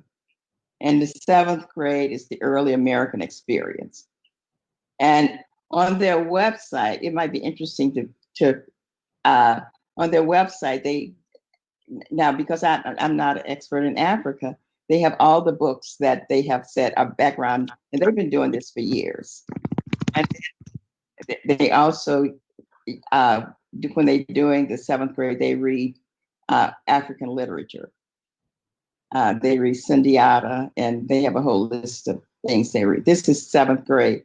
And then there are individual teachers who teach about Africa in kindergarten and first grade that I think once we figure out what are people doing and what practice which we designate as exemplary practice. Alicia Carroll, and I'm going to give you her essay about her work, Moya, to put on to post. It's an essay about her teaching kindergarten and first grade, where she's teaching about the interaction between East Africans and Chinese doing trading along the Silk Road. Now, how did she get to the point where she could do that? Boston had a program called Fund for Teachers. If teachers became interested in teaching in an area that they didn't know much about, they could apply for funds and get all the books they wanted, but Alicia also traveled along the Silk Road with a colleague. So the colleague introduced the curriculum in middle school, and she introduced the curriculum in kindergarten. And so the kids first are introduced to Africa in kindergarten, not attached to enslavement, but attached to the rich trading along the Silk Road with China. You know, and the article you will see in her class, you will be interested in, you see pictures of her in East Africa and observing boat building. And she introduced her kids to boat building and had a boat builder from Boston. They helped them build a boat in the classroom. So I think that what I want to say is that if we catalog what we consider what exemplary teachers who are teaching Africa, then we can get a sense of what resources do they need to develop this capacity. What would we need to what extent could we replicate some of the things they're doing? And what kind of ongoing professional development that teachers need in order to introduce Africa into the K-12 curriculum in robust ways. And I would say that I think you want to start at the beginning with getting innovative teachers who are really good teachers, so that people who have been willing to take risk. And and I think that it would be great to have a conference where you bring together a national conference of teachers who are doing exemplary teaching of Africa in K-12 schools. And I think that to the extent that states and school districts can give teachers money to travel, it also enhances the teaching, because that same fund that allowed Alicia and her colleague to go to East Africa and China and along the Silk Road, another group of teachers whose students were primarily Cape Verdean, they were able to travel to the village in Cabo Verde where their students were from. So I think we have to treat teachers like the true professionals that they are and invest real money so that, because central to a counter narrative is having a new narrative of the history of the world. And the only way you can get that is if teachers are able to learn all the history about Africa and travel and develop materials and be in conversation with other teachers who are interested in developing engaging, historically accurate and culturally and powerful. So with that, I'm gonna, if I get a chance after the questions, I will share the whole chart about a theory of practice for African American achievement. So I'm open for questions. That was wonderful, Dr. Perry. Thank you so much. There's something that you said that I'd like to drill down a little more. You said it several times that during the darkest of times, the meaning of education was transcendental, not instrumental. And that it was this mindset that enabled people to, while enslaved, and having laws passed to keep them from acquiring knowledge. In fact, the laws had to continually be changed because they were pushing the envelope. And I'd like you to say a word about what that means today, when the message that children of all hues get is you're getting an education to get a job. That's the instrumental message. That's if I understood you. Exactly. It sounds like that's a barrier. Well, I think that I'm not going to say it's a barrier, but it's a limit. It's limiting. Especially because we know of all the studies, the differential that we still see that, I forget the study where they were Black men and white men were applying for jobs. Mm-hmm. Black men with a master's degree and a white man with a high school diploma, and and the white man was hired, and so there are still limitations to, we do education, but I think the notion of education is tied to freedom and learning and being able to read the world and use the knowledge to fight for liberation. It's something that is more expansive, and I think that it makes young people more likely to become intellectuals. Mm-hmm. Mm-hmm. And at the time, and I think that I also think that cataloging. I know people often are willing to teach Egypt, but my daughter went to a Quaker school, and in kindergarten they spent 6 months studying Egypt. They even studied the number system and had to learn how to do numerical manipulations in the Egyptian number system. And all the art, there were all these adult books with the art of Egypt all over the classroom. And so I think that I really believe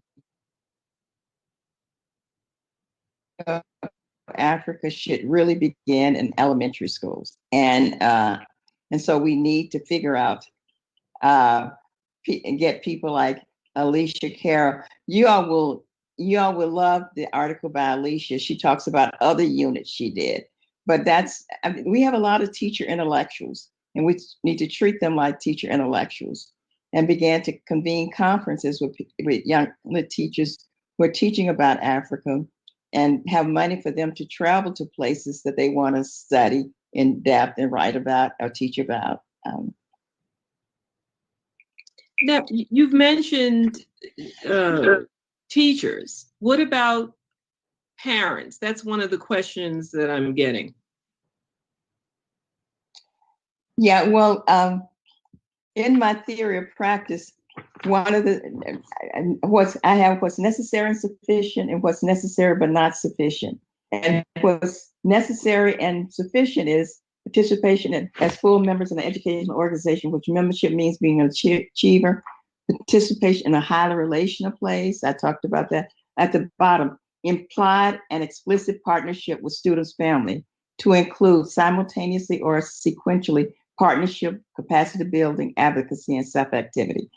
Now, when you read the article by Alicia,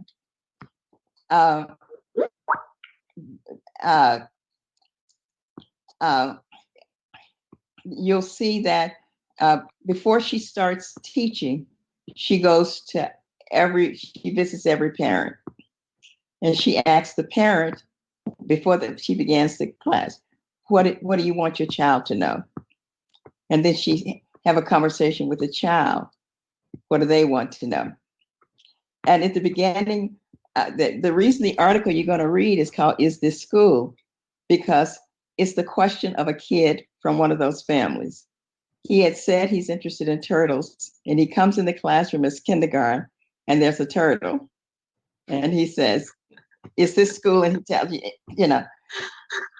So I think that the other important thing is that she's able to gather the background of all the African diasporic people in the classroom by learning the stories when she goes there. And she's able to draw. And so parents, she always has, after that, she gets more parents than she could accommodate. They say, just put me to work, and when she takes her students to the African exhibits at the Museum of Fine Arts, kindergarten kids. And the people at the museum say they know more than the college kids to go there. And parents always say, I want to go with you. And so the museum, after her class, it becomes their museum. It's not this museum for other people who might museum better, who are doing their student teaching in her class because they've been there so many times. And I don't know if that answers your question. Yes. Yeah. So we have another question, whether you have book recommendations for grade school teachers. About Africa? Well, I'm assuming, I would add to that question about, this, the counter hegemonic narrative that you're handing over to children, and this idea of normalizing high achievement amongst Black students, and as well as this idea of transcendental education for liberation. I think that if you just self-taught, it's a book by Heather Williams, Self-Taught, African American Education in Slavery and Freedom. The first 2 chapters are just riveting. And the author is Heather Williams. Yeah. And then I would also read this Frederick Douglass narrative, and I would focus on the section around schooling. Yes. When because, you know, you see, he says, now I know the pathway from slavery to freedom. Is that when he's talking about his master's reaction to being taught to read? That he pulled him and he said, it'll make a nigger unfit to be a slave, you know? And he said, that's when I knew the meaning of literacy. I would also, the narrative of Susie King Taylor, where they're going one by one with books wrapped in, you know, I think there are all these narratives that young people never get about these are what first person narratives. Yeah. And Heather Williams does a great job in the first 2 chapters of that book of SUSIE, Susie King Taylor. Yeah, I think that's right. Yeah. I'm pretty sure. We'll make sure to get the right spelling. Yeah. So I think that about the teacher exam, I think that somebody asked a question about teachers in Mississippi are being disenfranchised by the teacher exam, the teacher test. What's interesting, when we were celebrating some big anniversary of Brown v. Board of Education, they had this big panel at AERA, and Jim Anderson went through. He said, we always say that desegregation, we lost 50,000 Black teachers in the South. But then he goes through and talks about how many principals we lost, how many band directors we lost, how many athletic directors we lost. And he said it was the beginning of the end of Black self-determination in education. And so I think that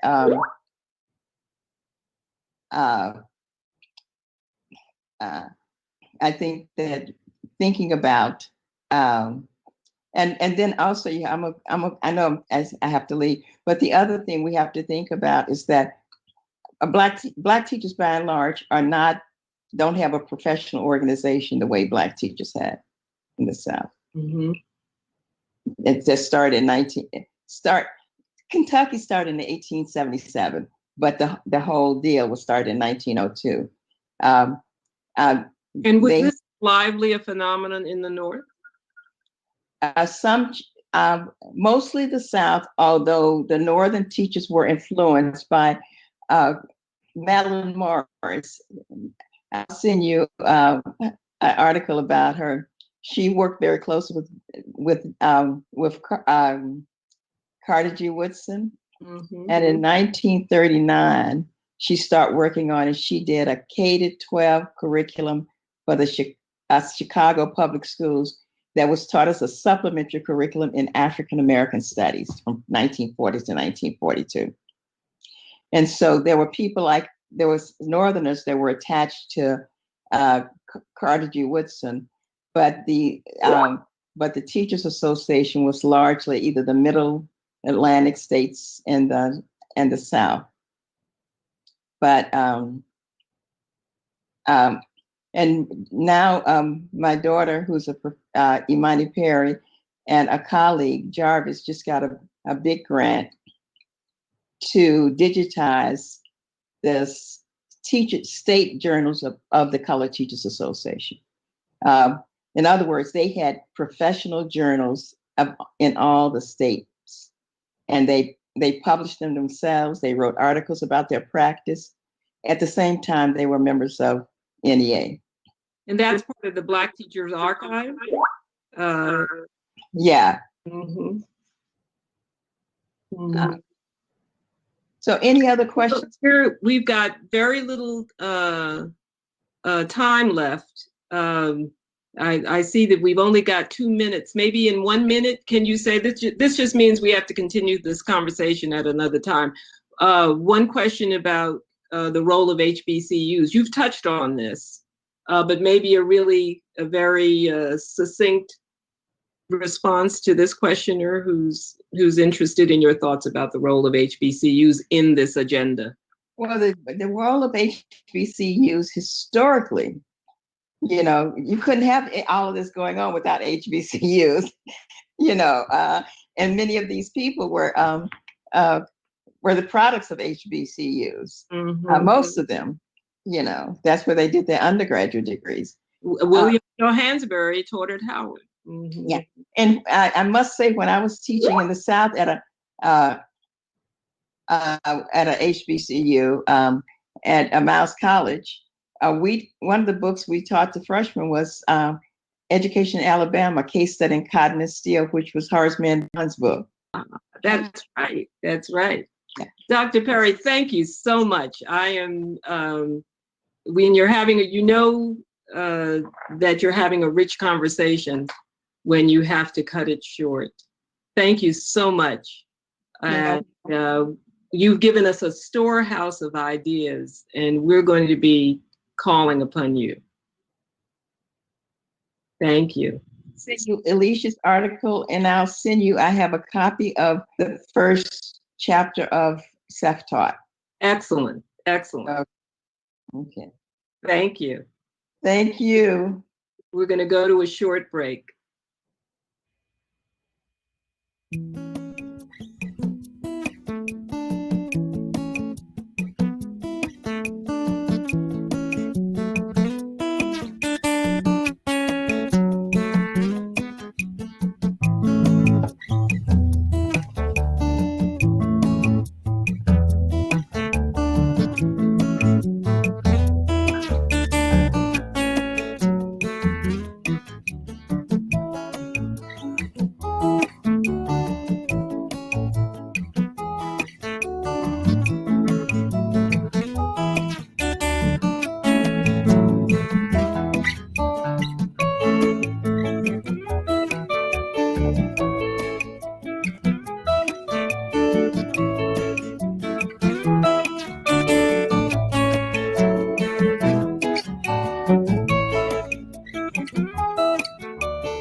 So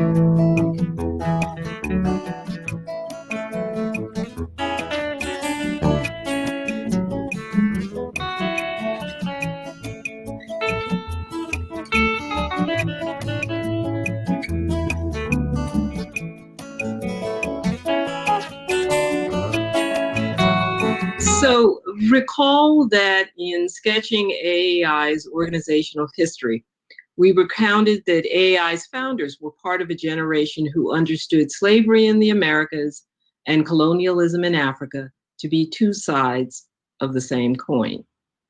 In the fall of 1963, William Leo Hansberry, our co-founder, delivered remarks as part of an inaugural address at the University of Nsukka in eastern Nigeria. The occasion was the dedication of the Hansberry College of African Studies, established in his honor. Nigeria's then head of state, Nnamdi Azikiwe, was one of Hansberry's admiring former students at Howard University and had led the way in championing that program, the first of its kind, at an African university. In his remarks, Hansberry described the newly established program's, quote, most distinctive objective as being to serve humanity at large by making it possible for mankind in general and Africans in particular to see Africa whole and true from an African point of view, unquote. A year later, in 1964, UNESCO, the United Nations Educational, Scientific, and Cultural Organization, took up at the request of the then newly formed Organization of African Unity, the launch of the General History of Africa to, quote, remedy the general ignorance on Africa's history within as well as outside the African continent. But until recently, so the General History of Africa exists, it's a multi-volume history, but until very recently, children in African primary and secondary schools were largely deprived of Africa content in their education. As we will see in the next video, there's an exciting initiative underway that's changing all that. Now, after the video, which I do urge you to watch, we'll hear more student voices, and then you'll be in the good hands of Dr. Olivia Lynch, an extraordinary educator, former student of Evelyn Jones Rich, who led AAI's school services program, and one of AAI's program advisors and my co-conspirator in the design of this conference. You can find more about her in the speakers' profiles. Dr. Lynch will moderate a stimulating panel on the richer way of resources for parents, students, teachers, and anyone interested in successfully taking up the challenge of integrating Africa across K through 12 curricula. Enjoy the rest of the conference, and thank you again for being a part of this cause.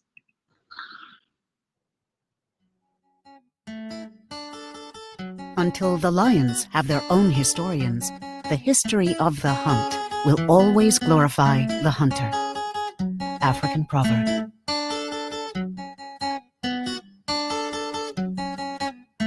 The continent of Africa has the longest history of anywhere on Earth.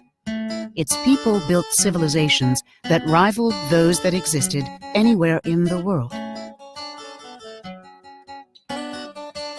Yet most of us don't know much about this history. And the little we do know projects a distorted partial picture, usually by non-Africans and mostly by white Europeans. You know that what makes me get so agitated is the fact that when I was in primary school, I can still remember, we were reading books that were telling us the first man to see Mount Kenya is a European. Then you wonder, were there no Africans living there? Yeah? So that's what I want to deal with. That's what I want to confront. In the 1960s, when I was at school in Pretoria, evolution was forbidden, and the history books in the curricula started with Jan van Riebeeck, a Dutch explorer who was instructed to settle in Cape Town in 1652. I learned that history began with the arrival of the Dutch colonists. The kind of education system we inherited was very elitist. We have grown up knowing is that the colonialists came to civilize us, which is the wrong narrative. That narrative needs to change. They came because they needed resources from Africa, and they used those resources to build their economies. That is the truth. But the story that has been perpetuated over the years is that they found an African people who had no culture, they had no religion, and Africa had all that. Africa had all that and a lot of resources. So we need to, the truth needs to come out. There was not a single part of Africa which hasn't suffered from colonialism or repression from outside powers. Africa is still living with the legacy of that oppression today. An independent and self-reliant vision formed about who should determine Africa's history and future. And history education in particular can be used to pacify people, can be used to, it influences the thinking, even the dignity of the people. So depending on how it is presented, there's a way history can be presented so that as an African, you see yourself as subservient. So when the African leaders, the new leaders came after the independence, this is one of the first things they request from UNESCO. Why UNESCO? Because it's the organization, intergovernmental organization in charge of the fight against ignorance and the promotion for the mutual understanding. And UNESCO succeeded and managed to mobilize around 350 historian, experts, other specialists to really rewrite and to change the perspective on African history. There was a very strong intellectual and scientific confrontation between, on one side, the African historian, and the other side, the Africanist. It's also about decolonizing even education in general, decolonizing even other subjects, even language is a very powerful tool that can be used to subdue people. So we need to decolonize. For me, I think I'm liberal. I think I want to talk about decolonizing education. There was a huge conflict, as you can imagine. It was not easy to change the perspective on African history. If we cannot really build that value system for Africans to begin to identify with who they are, they may continue to really look outside of Africa for hope. So for me, the general history of Africa is to build hope. The result of UNESCO's 15-year collaboration with African experts in a variety of fields was an 8-volume, 8,000-page document. Well, I know that Nigeria got the amalgamation started from 1914. But you can't go back before the 20th century? No. It's my African culture, and I would like to know about my ancestors, how they lived, and how everything came about. Do you think there's a gap in African students' knowledge about history of their own continent? So much, I think, yeah, so much. The general history of Africa illustrates how Africa is the cradle of humankind. Et on s'est rendu compte très vite que ces gros livres dormaient dans les bibliothèques et n'étaient connus de pas grand monde, ni les professeurs, ni les élèves, ni les étudiants. Il y a aussi la question des réinterprétations, ou disons, parce que nos devanciers qui ont écrit les 8 volumes de l'histoire générale de l'Afrique n'avaient pas certains documents.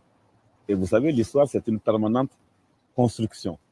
Et ce qui est vrai aujourd'hui peut ne pas l'être demain parce qu'on a trouvé de nouveaux documents. Et donc aujourd'hui, nous avons accès à d'autres sources qui nous permettent d'analyser un certain nombre de phénomènes différemment. And now, Professor Augustin Hall is leading the team that has been given 3 years to oversee the completion of the 9th volume of the General History of Africa, which will bring us to events and Pan-African trends that are taking place today. We are looking at the contribution of diasporan Africans to the liberation of Africa. But I think the capacity building of teachers is really critical, because the teachers who are teaching are teachers who went through a history that was full of bias. So they need to relearn that, and they need to actually relearn and learn.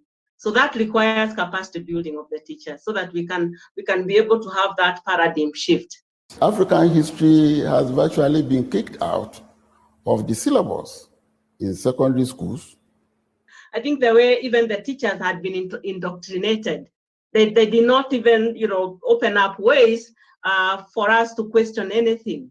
And we know that in Africa, it's not so very often that the investment in education goes beyond the paying of salaries and maybe in some cases books, but really to look at the curriculum, to begin to change what was inherited is a cost. Because all along, even as I was in school, I never got that concept of the general history of Africa.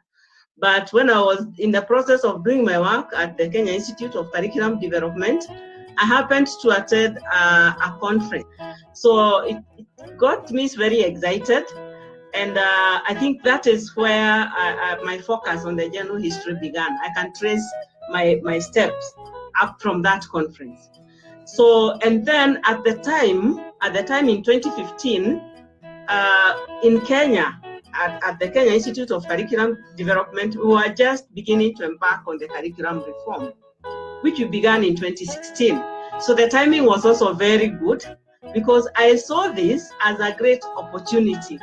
We have Kenya that stepped forward to introduce it.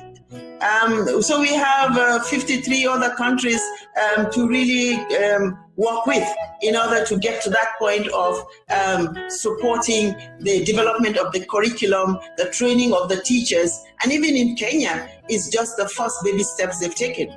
So now we are encouraging questions. Even as we develop the new curriculum, we are encouraging children to question, come up with questions, reflect on what is presented to them.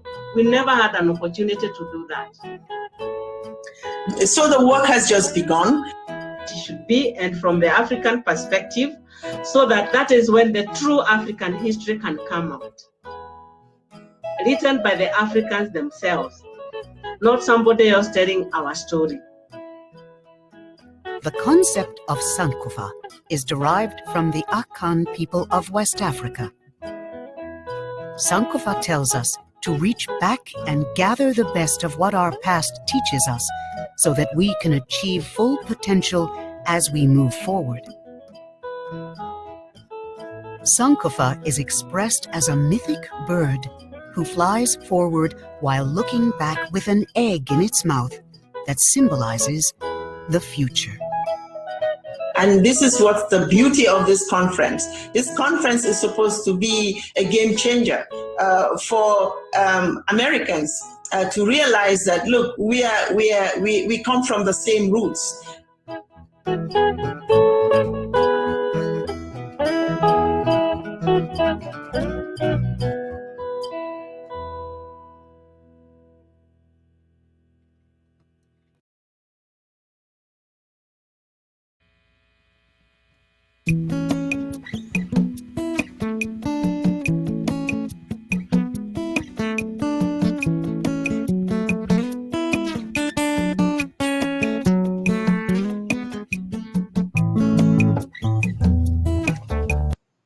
Hi, everyone.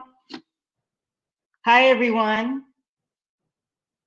I'm Olivia Lynch, and I'm just so happy to be here, and I've been learning so much, and I hope that you have too.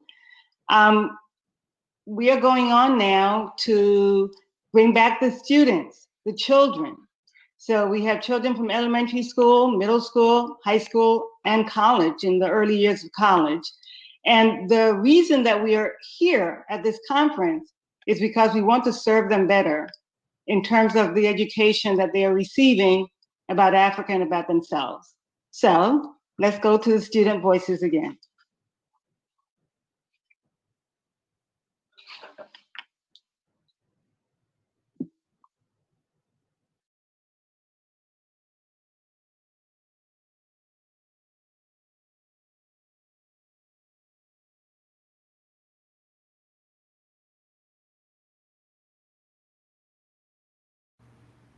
Hello, my name is Bethlehem Ngueta. I'm a student at Stanford University, as well as one of the executive members of an organization called Diversifier Narrative.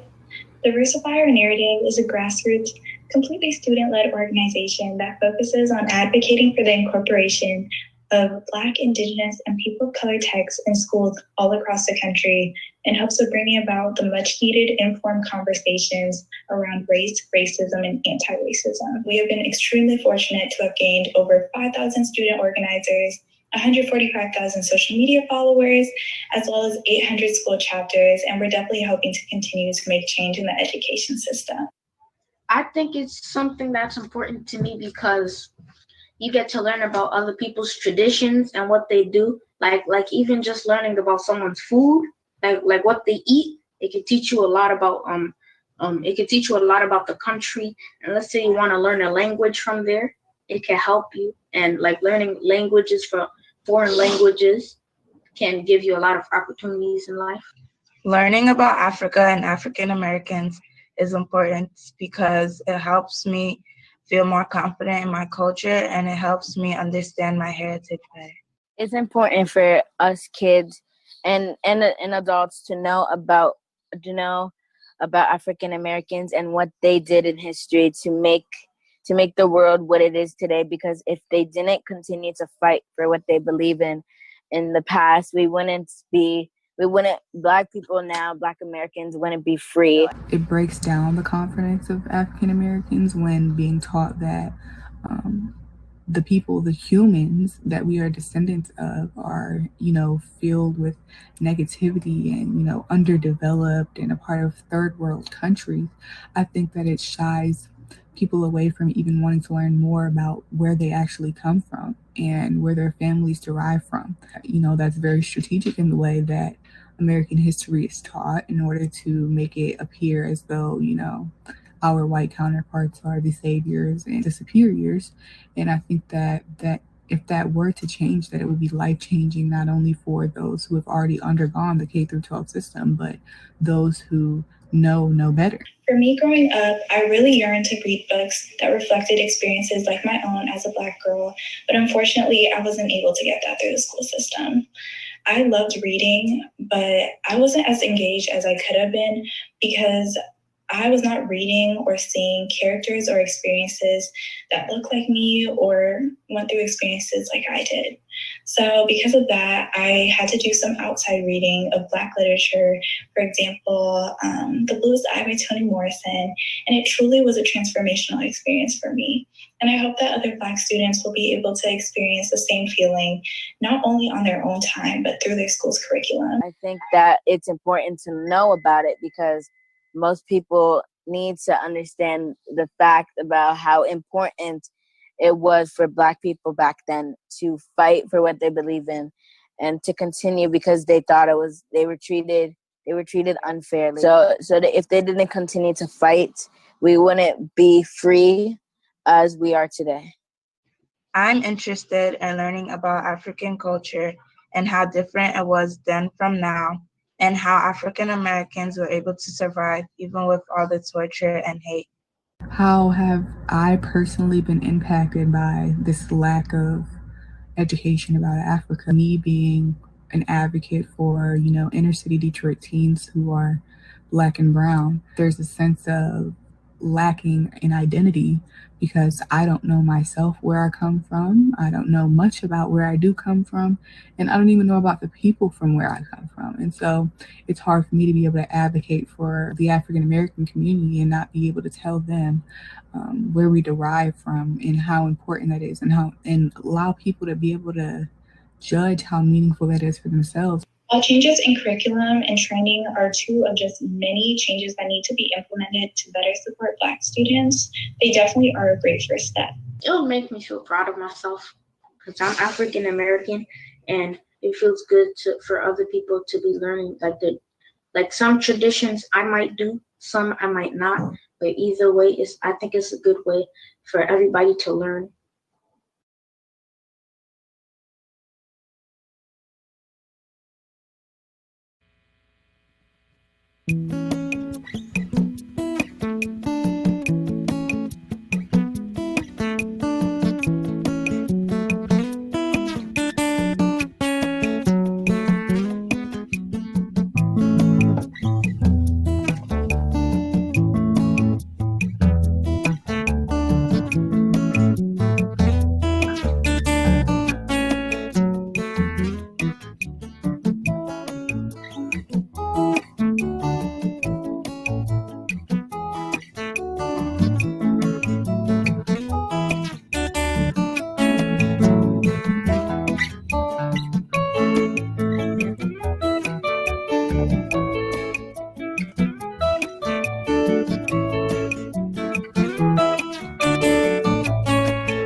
Hi, I am so happy to be the moderator of this panel because I'm a practitioner and my quest always is to learn how I can do the best job possible in the classroom and in schools. And we have assembled an amazing panel. I would love to all of us to be on the screen at the same time. If we could do a fourth screen, that would be so great so that the audience could see us all together. And then I'm going to introduce everyone to you, and they're going to share some of their thinking before we go on to some panel questions. So I would like to introduce Joe Truss. Hello, hello, hello, everyone. Good to see you. Happy to be here. Hi, Joe on screen. I would like to introduce Joe Truss. Thank you. Hello, hello, everyone. Good to see Let me you. say a couple of things about you. Good to see you too.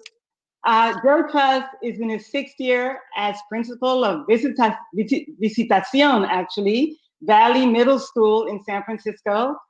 He brings 16 years of experience working with public K-12 students, combining teaching, coaching, counseling, curriculum development, and school administration.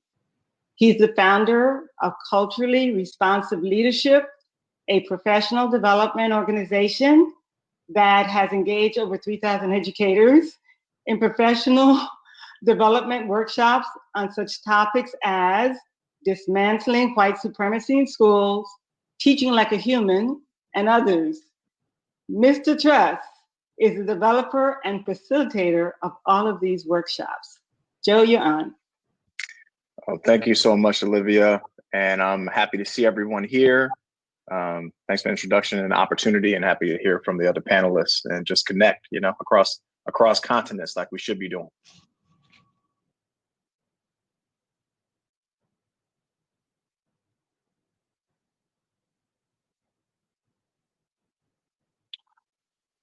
Can you hear me? Mm-hmm. Did you hear what I just said, or should I repeat that? Please repeat. Apologies. I'm happy to be here. My name is Joe. I am a principal and then a father also, and happy to connect across the continents with our people, spread across many lands, but locked in doing the same work. So happy to be here. Thank you so much.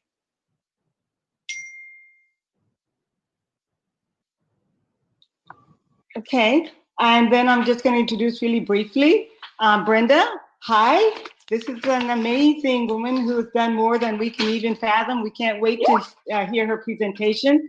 So Brenda Randolph is the president of Africa Access and outreach director at the Center for African Studies at Howard University. In 1989, she founded Africa Access to combat stereotypes about Africa and help schools, public libraries, and parents improve the quality of their K-12 collections on Africa.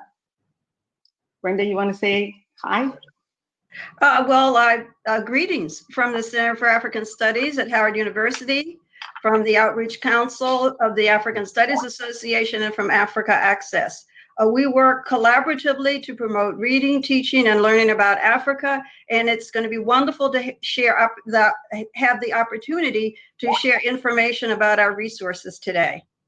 Okay, and last but not least is Curtis Lewis. Dr. Lewis is an accomplished urban educator. Currently, he's the Chief of Teaching and Learning at the University Preparatory Schools. He was the founding principal, that means he created a school from scratch, of Henry Ford Academy Elementary School, and the turnaround principal for the School of Creative Studies, a premier college prep art and design middle and high school in Detroit, Michigan. His published works include a chapter in Mentoring African American Males, a research design comparison perspective. He is the founder of Black Male Educators of Michigan, which was established to dismantle the institutional impediments to diversity within the educational profession. Hello, everyone. Welcome, welcome, welcome. Curtis Lewis here, live from the D, as they would say, Detroit. Looking forward to engaging in this conversation with you all. Okay, all right, so we're ready? Okay, so the format that we're going to use here is these amazing professionals are going to have an opportunity to share some opening remarks, some thoughts that they have that they think is important to share with you. So we're going to begin with Joe, and then as we continue, all of them will present, and then we'll begin to ask questions.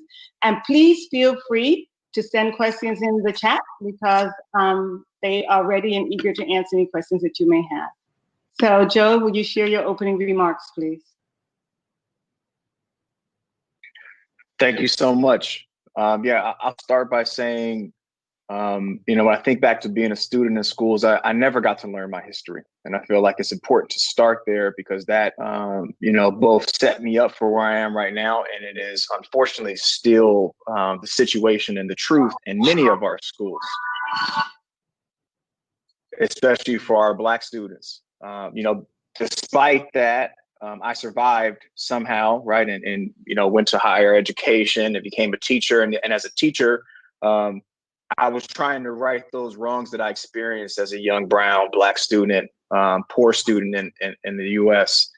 And for me, the things that were formative, like many people, reading Malcolm at the young age was formative for me, reading the autobiography, traveling to Ghana, traveling to Egypt, formative. There's nothing like stepping our feet on the continent for folks who were not born there and have been separated for generations. And in the classroom, I wanted to do that. So I went to go teach Black students specifically and to figure out how can I bring them the history that is being kept from them.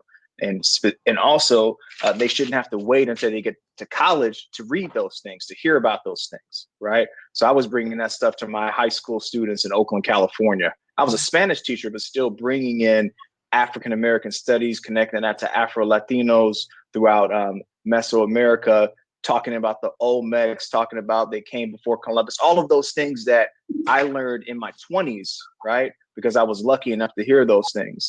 That was my work as a teacher. And then I got to this place where I said, well, it's okay if I'm doing that in my classroom, but what's happening next door, right? If they're getting love and nurturing and a sense of self and their history here, but if they walk next door and they're getting slapped in the face with oppression and a deficit thinking, that's not good enough. So that propelled me to go into leadership, to try to be a school leader, still tasked with that same plan.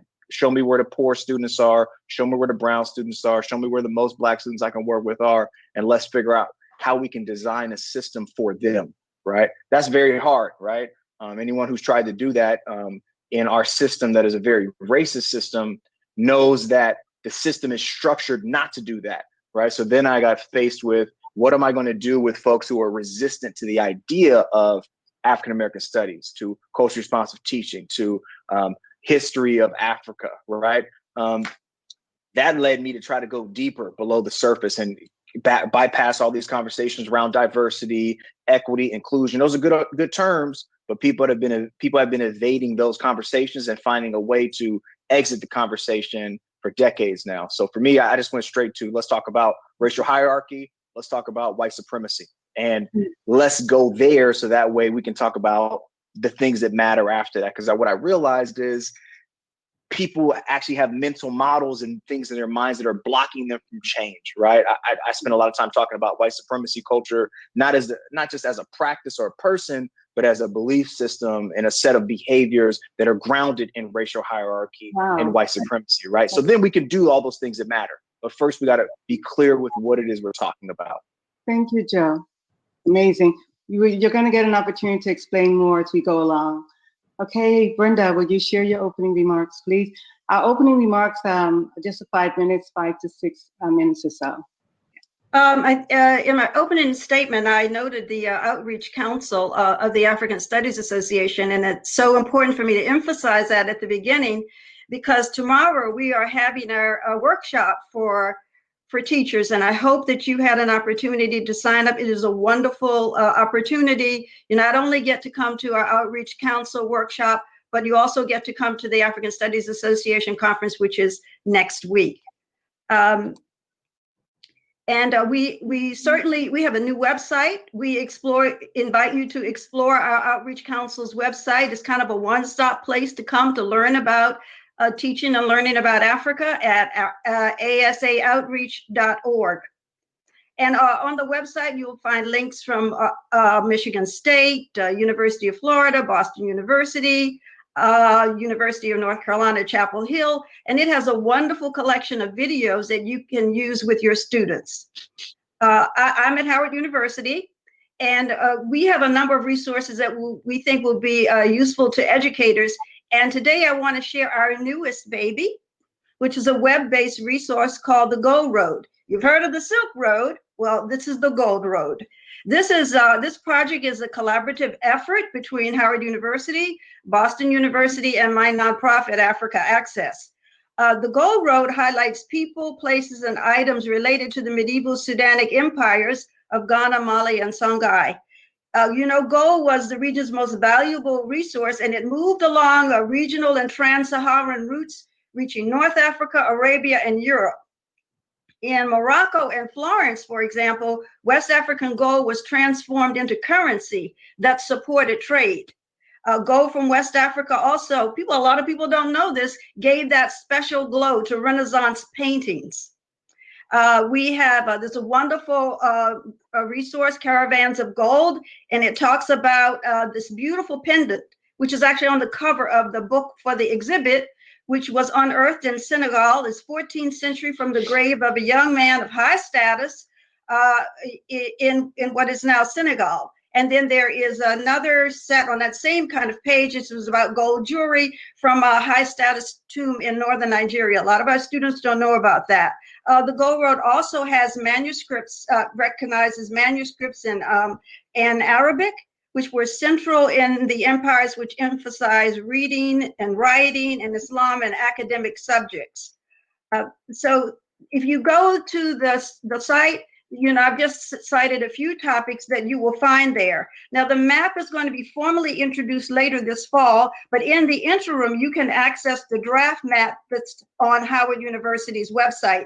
And what we're doing now, we're refining it, and we would love to get your feedback.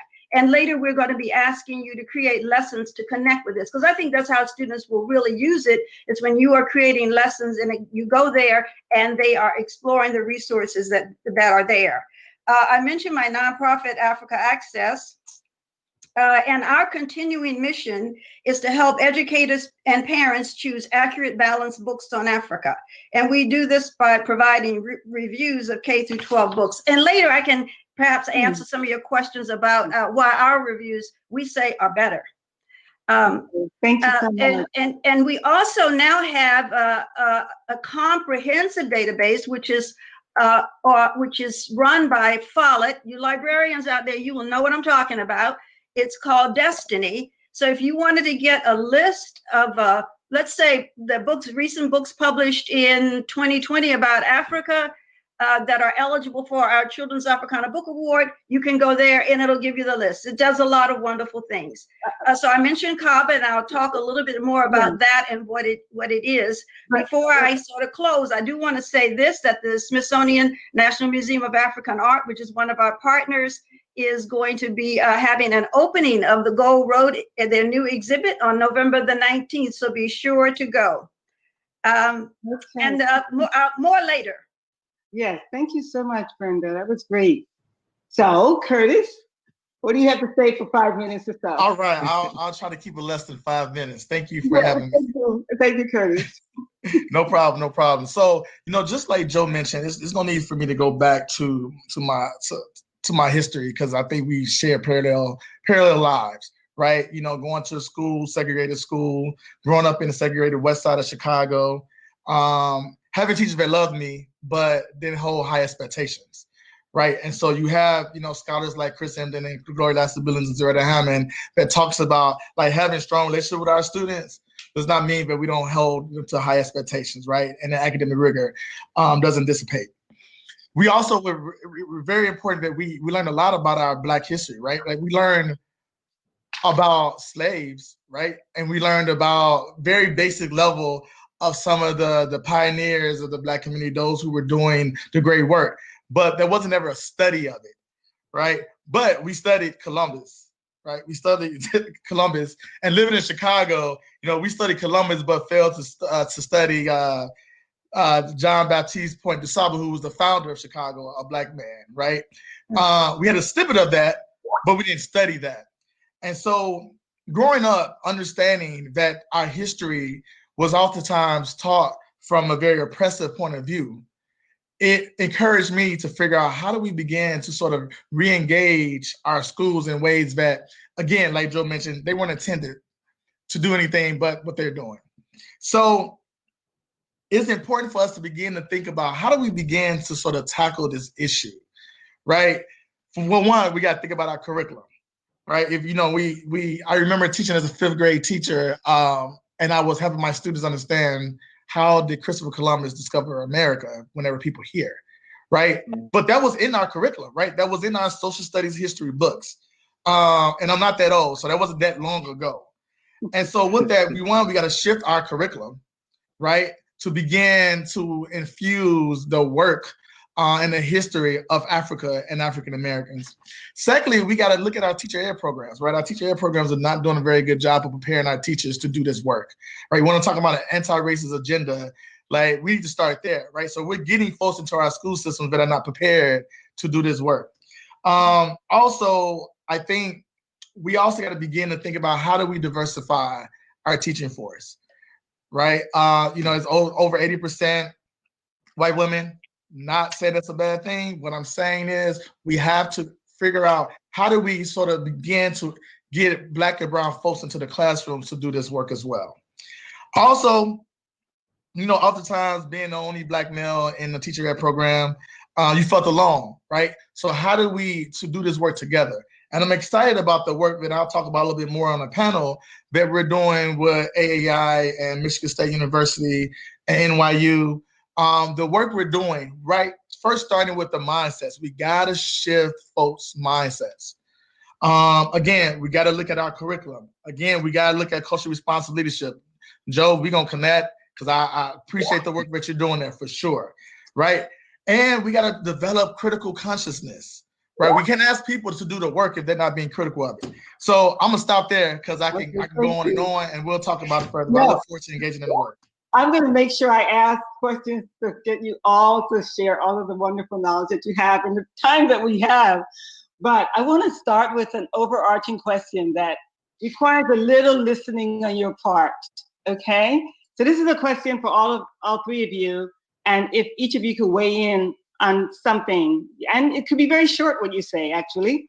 So the African American Institute, or AAI as it is known, has had a long history of scholarly contribution to the teaching of Africa here in America and around the world. One such example is a wonderful and comprehensive textbook on Africa. Believe it or not, it exists. AAI wrote it, and its history from early man to the present, written by the former director of school services for AAI, Dr. Evelyn Rich, and you heard Maura mention her earlier. The textbook is entitled Africa, Tradition, and Change. Early in the book, Dr. Rich quotes an African proverb that states, "Not to know is bad, but not to wish to know is worse." Would you comment on the proverb, "Not to know is bad, but not to wish to know is worse"? Because in the book, after outlining the proverb, Dr. Rich goes back to it and says she then emphatically affirms Africans in their homeland and people of African ancestry elsewhere do want to know about Africa. And you all shared some of that was happening with you as you were going through the K-12 schools. So I would love for you to comment on the proverb and then briefly share how your work and experience reflects and fulfills the wish and desire of Africans and African descendants to learn about Africa and their heritage. So just briefly, this desire that African people have to learn about their heritage, could you connect one small aspect of your work to that and also comment on the proverb? So whomever wants to speak first, just go ahead. I can go, go Brenda. Go.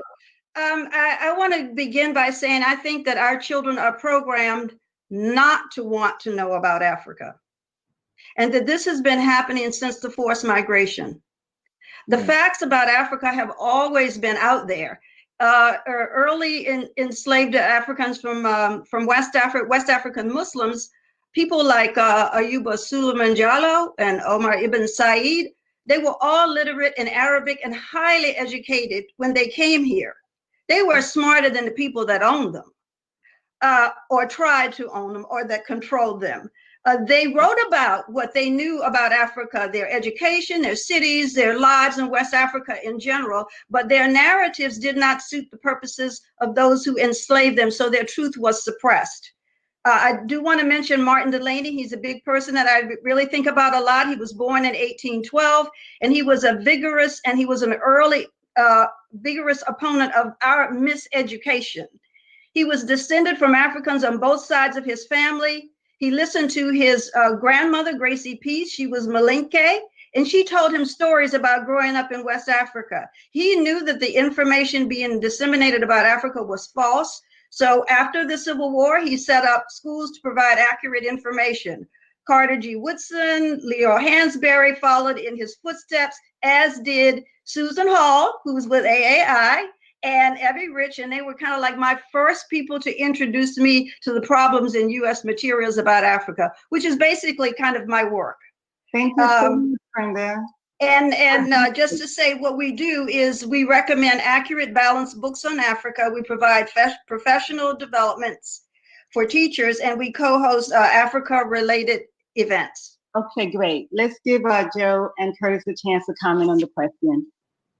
Curtis, you want to give it a shot? Sure. I'm actually excited about the work that we're doing. We are putting, we're going to begin that process of giving the necessary content to our teachers, therefore our students, on the work. So it's not, and I think, and I appreciate that, Ms. Randolph, the idea that our students are often encouraged not to want to learn.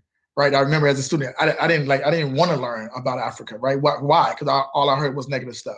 So I think this approach that we have, and it's collaboration that we're currently in right now with AAI and a couple of universities, is going to give us the necessary tools to be able to educate our teachers. They can't teach what they don't know. Right. And so we want to give them the opportunity to learn this content. Right. Learn the necessary structural practice coupled with the content to then engage our students. So I'm excited about that work, and I think that's one step in going in that direction for sure. Okay, Joe, what do you think? Yeah, I mean, what I first thought of when you shared that proverb was just the concept of internalized oppression, right? Mm-hmm. You know, when you don't believe you're enslaved, you are enslaved, right? And when you don't believe that you deserve freedom or access or a sense of self or a purpose, further you are enslaved, right? And I think, as Curtis said, we bring up all of our people, but especially our subjugated and our marginalized people, to stay in their predicament, right? Which is, it's a self-fulfilling prophecy, right, of racial hierarchy and the status quo, right? And we don't value those things because what's being valued is Eurocentricity and white values, right? So that's what's being, it's very clear what you should want to know, and that's to be white or to be closer to whiteness so that you can succeed in society and get a little piece of the pie or some crumbs of the bread. And for me, in my work, I try to illuminate that for our white allies and our people of color too, because if we've gotten this far, we've believed some of the hype as well, right? And we've been co-opted to a degree, right? So we need to unlearn and heal through this process so that we can actually go and heal others and not just further repeat the same process. For the white folks, they need to know that too, right? They've internalized these same concepts of white supremacy as well. So therefore they don't value those things. So they're not learning it, as Curtis said, for themselves, to then go teach that for the students, right? But at a minimum, students need to be learning and running after their history, right? But that needs to be valued. But our society does not communicate that your culture, unless you are a white person, matters, right? So we have to problematize that And we have to build our people up so that they want that, just like you said. Joe, because you just mentioned dismantling, and I know you do that workshop. Will you just say just a couple of things about why you developed those workshops and a couple of the strategies that you put in place when you are training educators? Sure. The name of it again and tell us what you mean by that. Sure. So thank you. So a few years ago, I started creating a workshop called Dismantling White Supremacy Culture in Schools. And the reason I created it was because all the other conversations weren't getting there.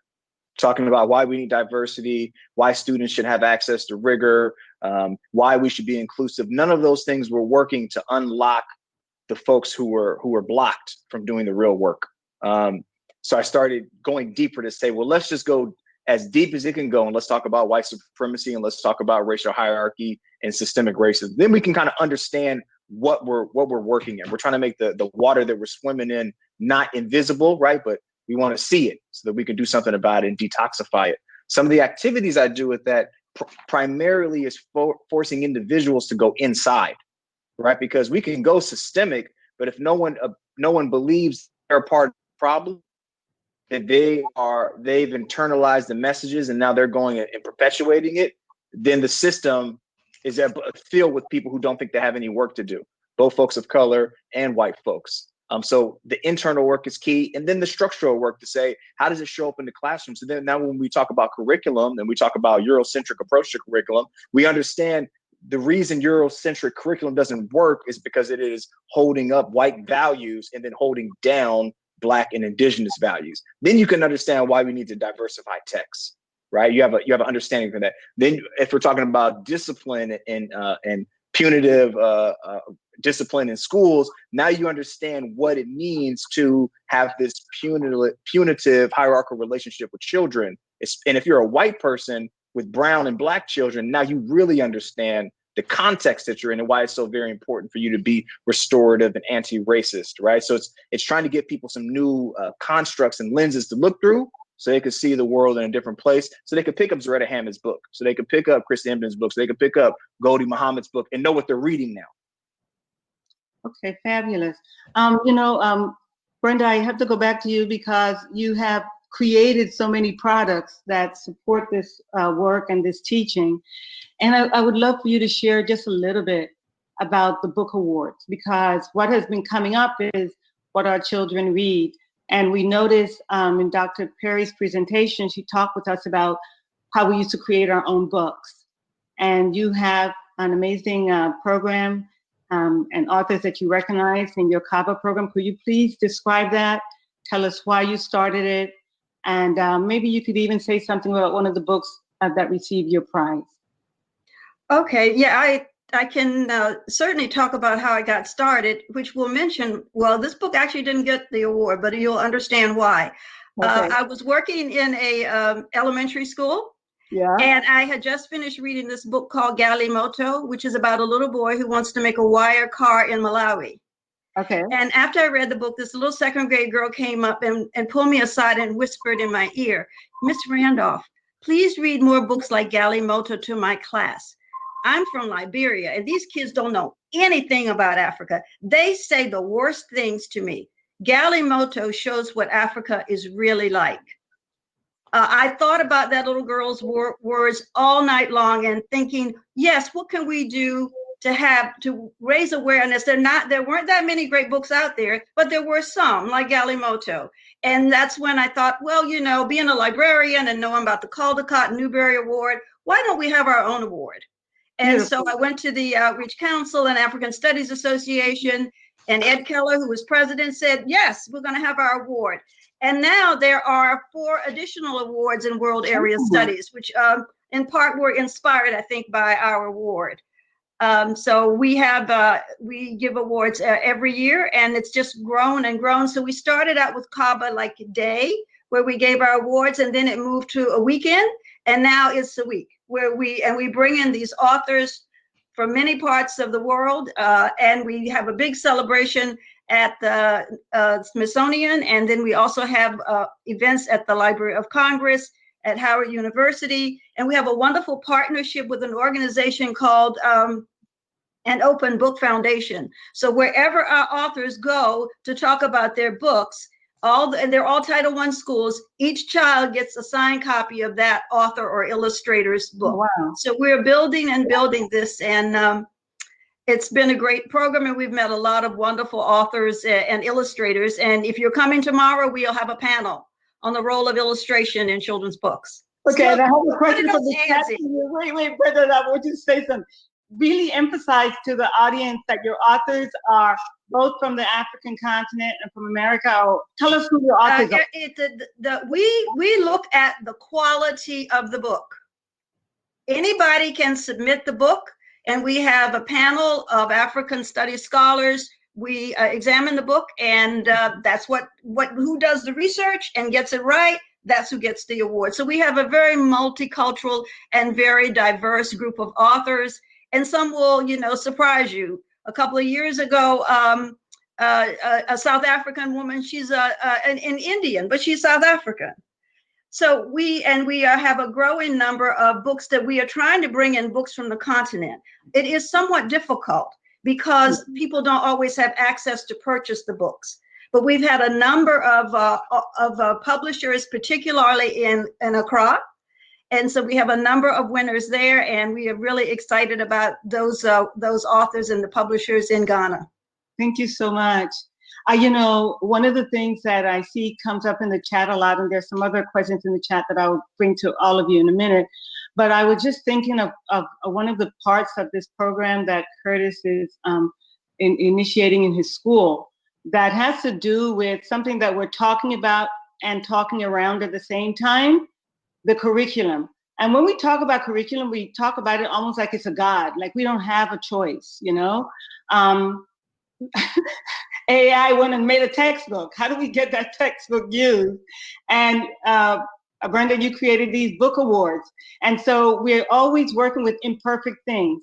Curtis, I want to go to you because one of the pieces of this initiative that your school is launching is that you're actually interrogating the curriculum that you're using, especially in social studies, and then also in English language arts, but especially in social studies in terms of redesigning the curriculum to tell the truth and centralize Africa and African Americans in the stories of history. Could you talk a little bit about that and why do you think that that's important? Yeah, well, good question. First of all, you mentioned, we treat the curriculum like it's God, and I'll be first, as a reflective leader in this work, we got to stop, leaders got to stop treating the curriculum like this, like it's God, right? So I think it oftentimes starts with us, because I think we hear oftentimes with this curriculum, it gives you these test scores, it gives you this, and so we go with it, right? And so we say, you got to teach this curriculum verbatim, and so we lead that work. So we got to sort of dismantle our own thinking around that. But to your question, I think this work is important because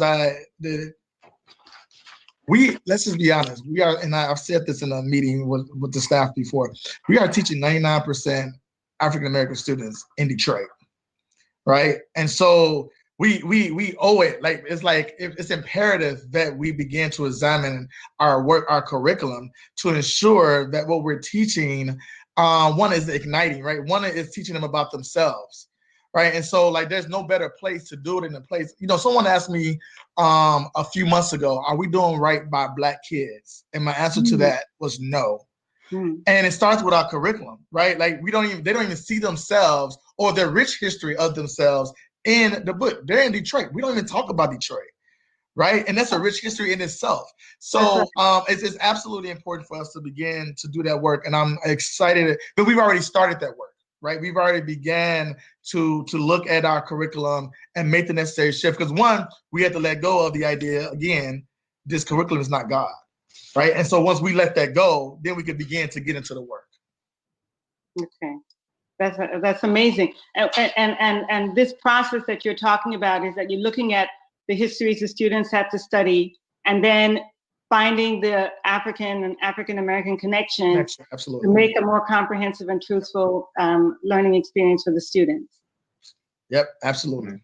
And since you're talking, could you tell us a little bit about your Black male leaders? I'll be brief because I can talk forever about that as well.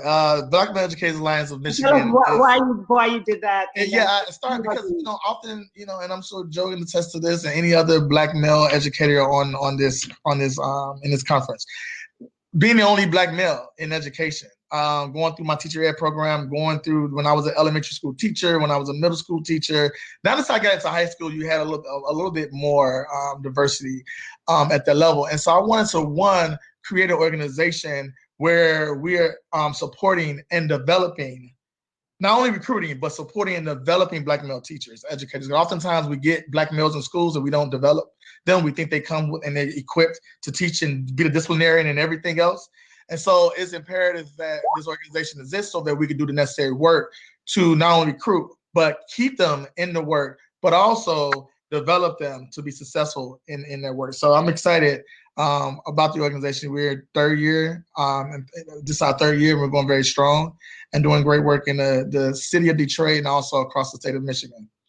Well, one of the questions in the chat, and this is for all of you because it starts from what Curtis is sharing, but I know, Joe, that you can weigh in on this and Brenda also. So Jay Thompson is asking, how do we incorporate this content into core curriculum and have the content reflected on standardized testing that allows young people to access higher education?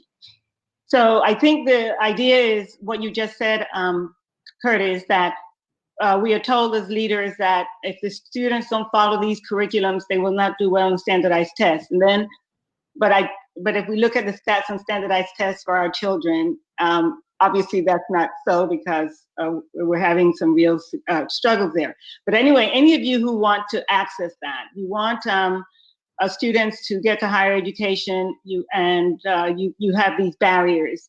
How do you manage all of that? One, real quick, first of all, we gotta stop assuming that because we're doing Black studies or learning about Africa and African American history, that it's like low level or less rigorous. Right. I think that's like a mindset shift we gotta like take on right away. So I think first, get rid of that thinking around that, right? But we want to talk about standards-based teaching, which is cool, which is great. Like there's definitely a connection to all of the literature and history around African history, around African American history that we can definitely tie in. So I think we oftentimes use it as an excuse to not do the work. That's right. Right, and it's the work we've got to do to embed that work, that the content into the curriculum. Right, we just got to do the work. It's there. Yeah, and I just want to say one thing. I saw in the chat, Brenda and gentlemen, folks are asking for the books that you mentioned, Joe, how they can contact your organization, Brenda, Curtis, some other things that you've mentioned. So we're going to try before we finish. I hope someone keeps me queued in on the time, that we get a chance to really share with the audience some connections that they can have to the books. Even when you're mentioning books in passing, these are important because they had an impact on you, and the audience wants to know, well, what are those books? How can I get a hold of them, whether it's a book for adults or a book for a child? Joe, I want to ask you about, wait, let me pause before I do Joe. Brenda, are you still going to show your PowerPoint? No, I think I've covered everything that was in the PowerPoint, so no problem. All right, so Joe, I know you've been working at your school for 6 years, isn't it? Yeah. And I know that you're doing this amazing work in trying, because as, and I'm going to get back to Curtis on this, if we only have 2% of leaders in schools, African American, we know that our students most times are facing teachers who are not. So I would like you to give us some specific examples of what you have done in your school to create a more culturally responsive culture for your students. Mm-hmm. Yeah, thank you so much for asking that. Yeah, and my answer does also relates to your last question. I think it's a fallacy to believe that standards are what should be driving our work when we know the standards are bogus. Right? When we know that these metrics were built on white supremacy and built and related to the eugenics movement and the IQ movement and sorting people, we need to know that that's not going to be enough, right? So we need to set our own standards, whether those are official or not official, and any good teacher knows how to do that, and they do that. And that means we got to be subversive in the process, right? And whether that's we're in the shadows teaching kids to read who don't get allowed to read, or we're teaching kids their history that don't get it, they need to get it. And the other piece is we need to really push on these higher education places that say that the metrics are working, right? Because we're all mapping backwards from trying to keep up with the Joneses that are going to Yale and letting that trickle down all the way to what first grade little Timmy gets to learn in class. So that's one part. Around specifically changing that, we changed our curriculum and our instruction just with the addition of project-based learning, right?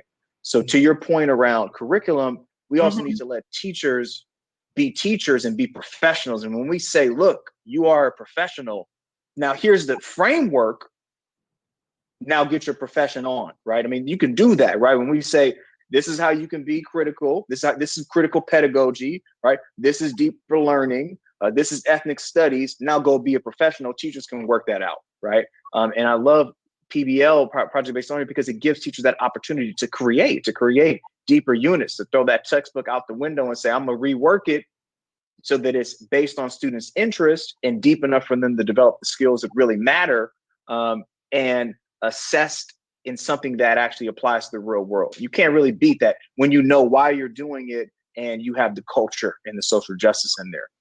So that's one. And the second one is what I've learned in many of my schools is that our Black students on average are behind with the things that really matter. Like, can you read on grade level? Period. Just that.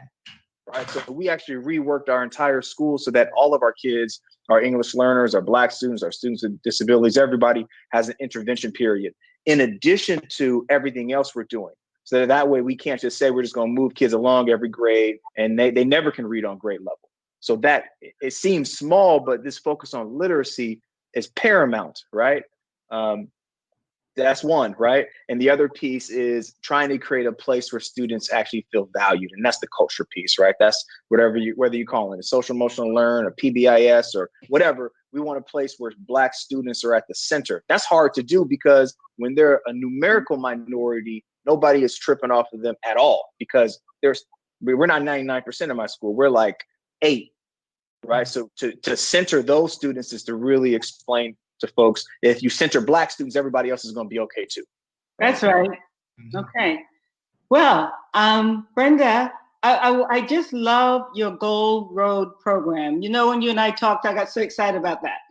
One of the things I would love for you to explain is, we all heard, especially those of us who are history teachers, about the Silk Road. So I would like you to just tell us your thinking and your staff in coming up with the Gold Road program, how it works, and how the folks who are listening can access it. Well, we are just at the beginning, and I worked for about 15 years at the middle school level. So I had a good sense of the impact of things like the Silk Road, which is why, and I kind of, at some point, because I was working a lot with 7th grade and we were doing, the medieval Africa, I wanted to kind of have an equal playing field here. So the Gold Road is a way to kind of capture the imagination, but then we have to support that with a lot more books. I did want to say, as we were just speaking previously, we have to push publishers to produce more books. What happens is you'll have something like Black Lives Matter, like we had, and we were protesting in the 60s and the 70s. The publishers will react, they'll put out some books, and then within a few years, all of those books go out of print. There was an African Civilization series, Dr. Gomez was speaking about this, or I think maybe it was Dr. Perry, having scholars work to create books. We've done that. The problem is the publishers don't sustain it. You're going to do medieval Europe, you've got a ton of books on all kinds of subjects. You're going to do medieval Africa, you got like 2-3 books, and it's all about Mansa Musa, and there's nothing about Ethiopia. And in my area, we have the largest population of Ethiopian students outside of Ethiopia. So I made it my business. If I had one book, I used that one book well to support the study of Ethiopia, ancient and medieval. And we haven't said much about our immigrant students, but that gives them such a sense of pride when my Ethiopian and Eritrean students see that they're experts in the class. And they may have been like low on the totem pole, but when they know this and they know things better than our, African American students, it makes them experts. And it's so exciting to see that. So I think we need to push publishers. But I did want to say how I kind of came into the Gold Road was about 5 or 6 years ago, I created something called Discover Africa in the Americas, which Howard is now taking on. And what it does is— I love that. Yeah, Howard is now coming and taking it on. So well, I guess maybe the best way to explain it, in September, we did a workshop on Discover Africa in the Americas, or it was actually Discover Ethiopia and Eritrea in Washington, D.C. And I had done this with some of my students. So what they had to do was because we have all of these restaurants all around us, Ethiopian and Eritrean, and they put their culture and their history on the names of their restaurants. So there's Lalibela, and there's, the Queen of Sheba. And so they go out, take a picture of that, and come back in, and we put that on the website. So that's one of the ways that we are, working to get students active. I have my granddaughter out in LA. She's doing this too. She's riding around her neighborhood, and we pick a place, and then she has to fill it in with information about who that person was, or what that restaurant represents. So I think it has a great potential. It's actually morphing into not just Discover Africa in the Americas, but to discover Africa in the world. So we want to bring the world in, because there's so many places out there that have information about Africa. And a lot of the teachers have gotten excited about this, because in some places they don't have Africa in the curriculum anymore.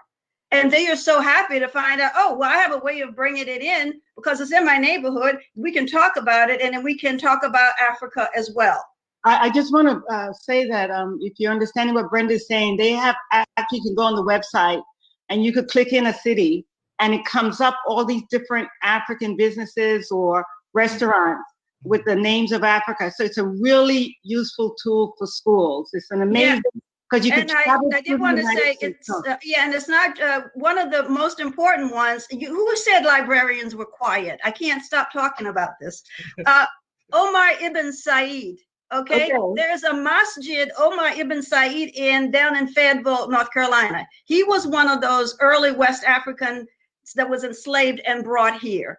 Now the Library of Congress has a collection of his work, and last year they had high school students that used their resources to create films about Omar Ibn Said. So this has great potential for students, connecting them to primary, because a lot of what the teachers want is connection to primary resources. If we can't do that in Africa, then they don't want to do it. So, but we can do it. Yeah, and Curtis, everyone talked a little bit about collaboration, like what Brenda's talking about, but between universities and schools. And you have, I'm going to say something going on, but you have a collaboration with Michigan State around some important content that you want to bring to your school. And the other part of it is that you're taking on this thing of teaching the teachers what they need to know, because one of the areas that we stumble on is in content. So first, I just want you to share what that potential partnership will look like, so that our audience could hear about things that they can do, and then the rationale behind teaching the teachers. Yeah, so thanks for that question. So a couple of things we're doing right now. So I think we're going to lay this out in phases, right? So the first phase one is, and with the partnership with Michigan State University, is to, well, first of all, the first phase already started. And the first phase started with us begin to interrogate the curriculum, right, ourselves, right, and using, culturally relevant scorecard to do that work that's come out of NYU. Now, the partnership with Michigan State University is going to allow us to begin to engage teachers around the content and building that content knowledge around Africa and African American history. And one of the things we're going to begin to do is begin to have sessions with Michigan State and our teachers. and our history teachers in particular, to begin to understand and make sense of the history of Africa. And then from there, we'll begin to do the work across our ELA curriculum and further our work with NYU around culturally responsive teaching. Because now you know the content. Now we want to give you some strategies on how to go about engaging students in the work. So we're going to blend those two, but we're going to definitely start with the resources from Michigan State University, the African American History Department, who's going to be doing that initial work with the content with our teachers. But I'm super excited about engaging in. And thank you so much for that. Brenda, I just want to go back to you one more thing, because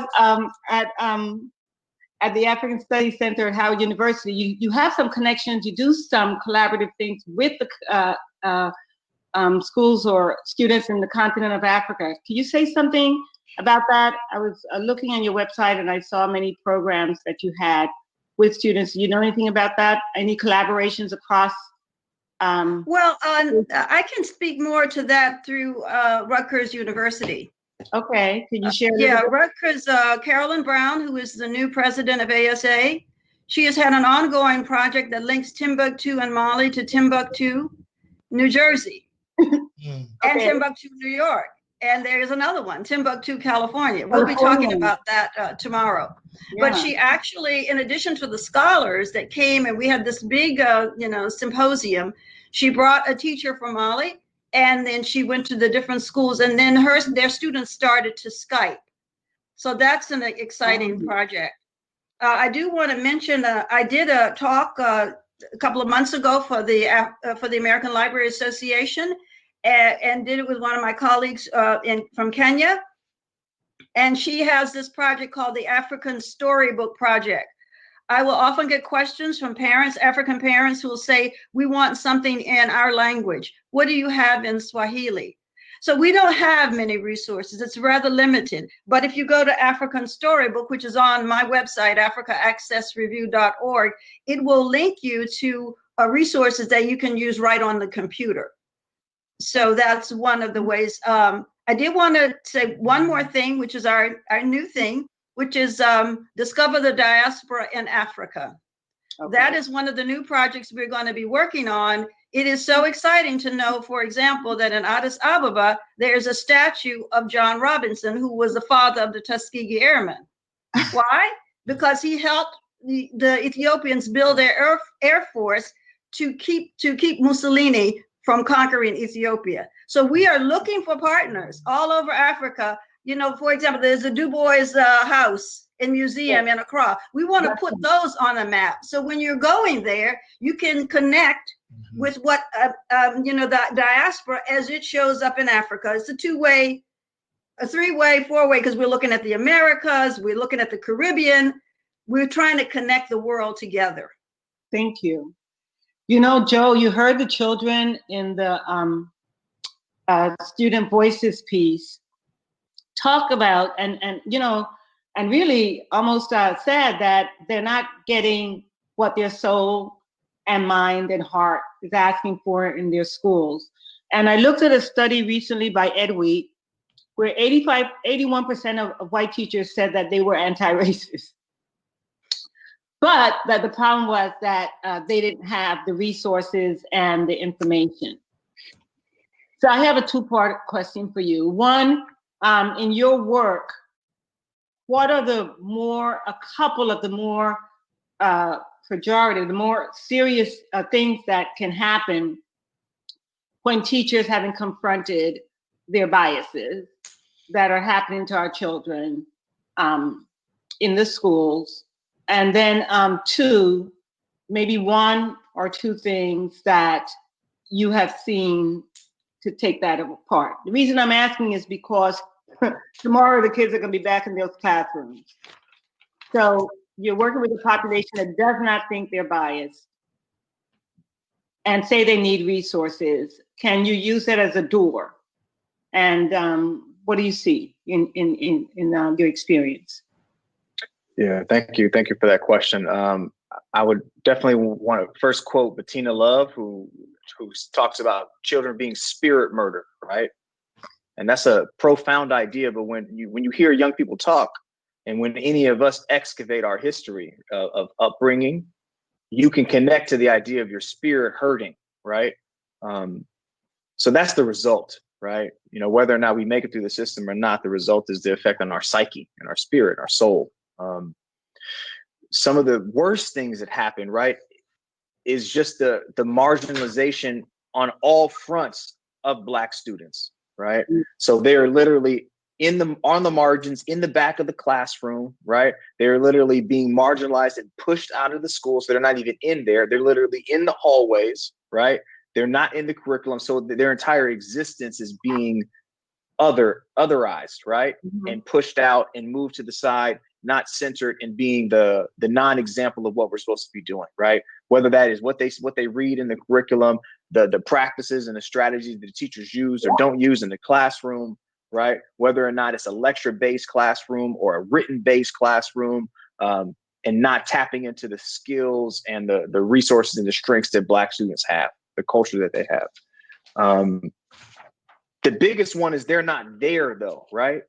They're just not there, right? Whether that is being disciplined out of the classroom, right? Or choosing not even to enter, right? So they're not even getting access, right? So first they're pushed, they're marginalized in the space to the point where they say, well, I don't even want any part of this. And anyone who's worked in high school know that by the time kids get to high school, they don't even show up at a certain point because they've already decided that this is not the place for them. And they are not being treasured in the space. The biggest thing that I think shifts that, we've been talking about teaching African studies and African history. That is it.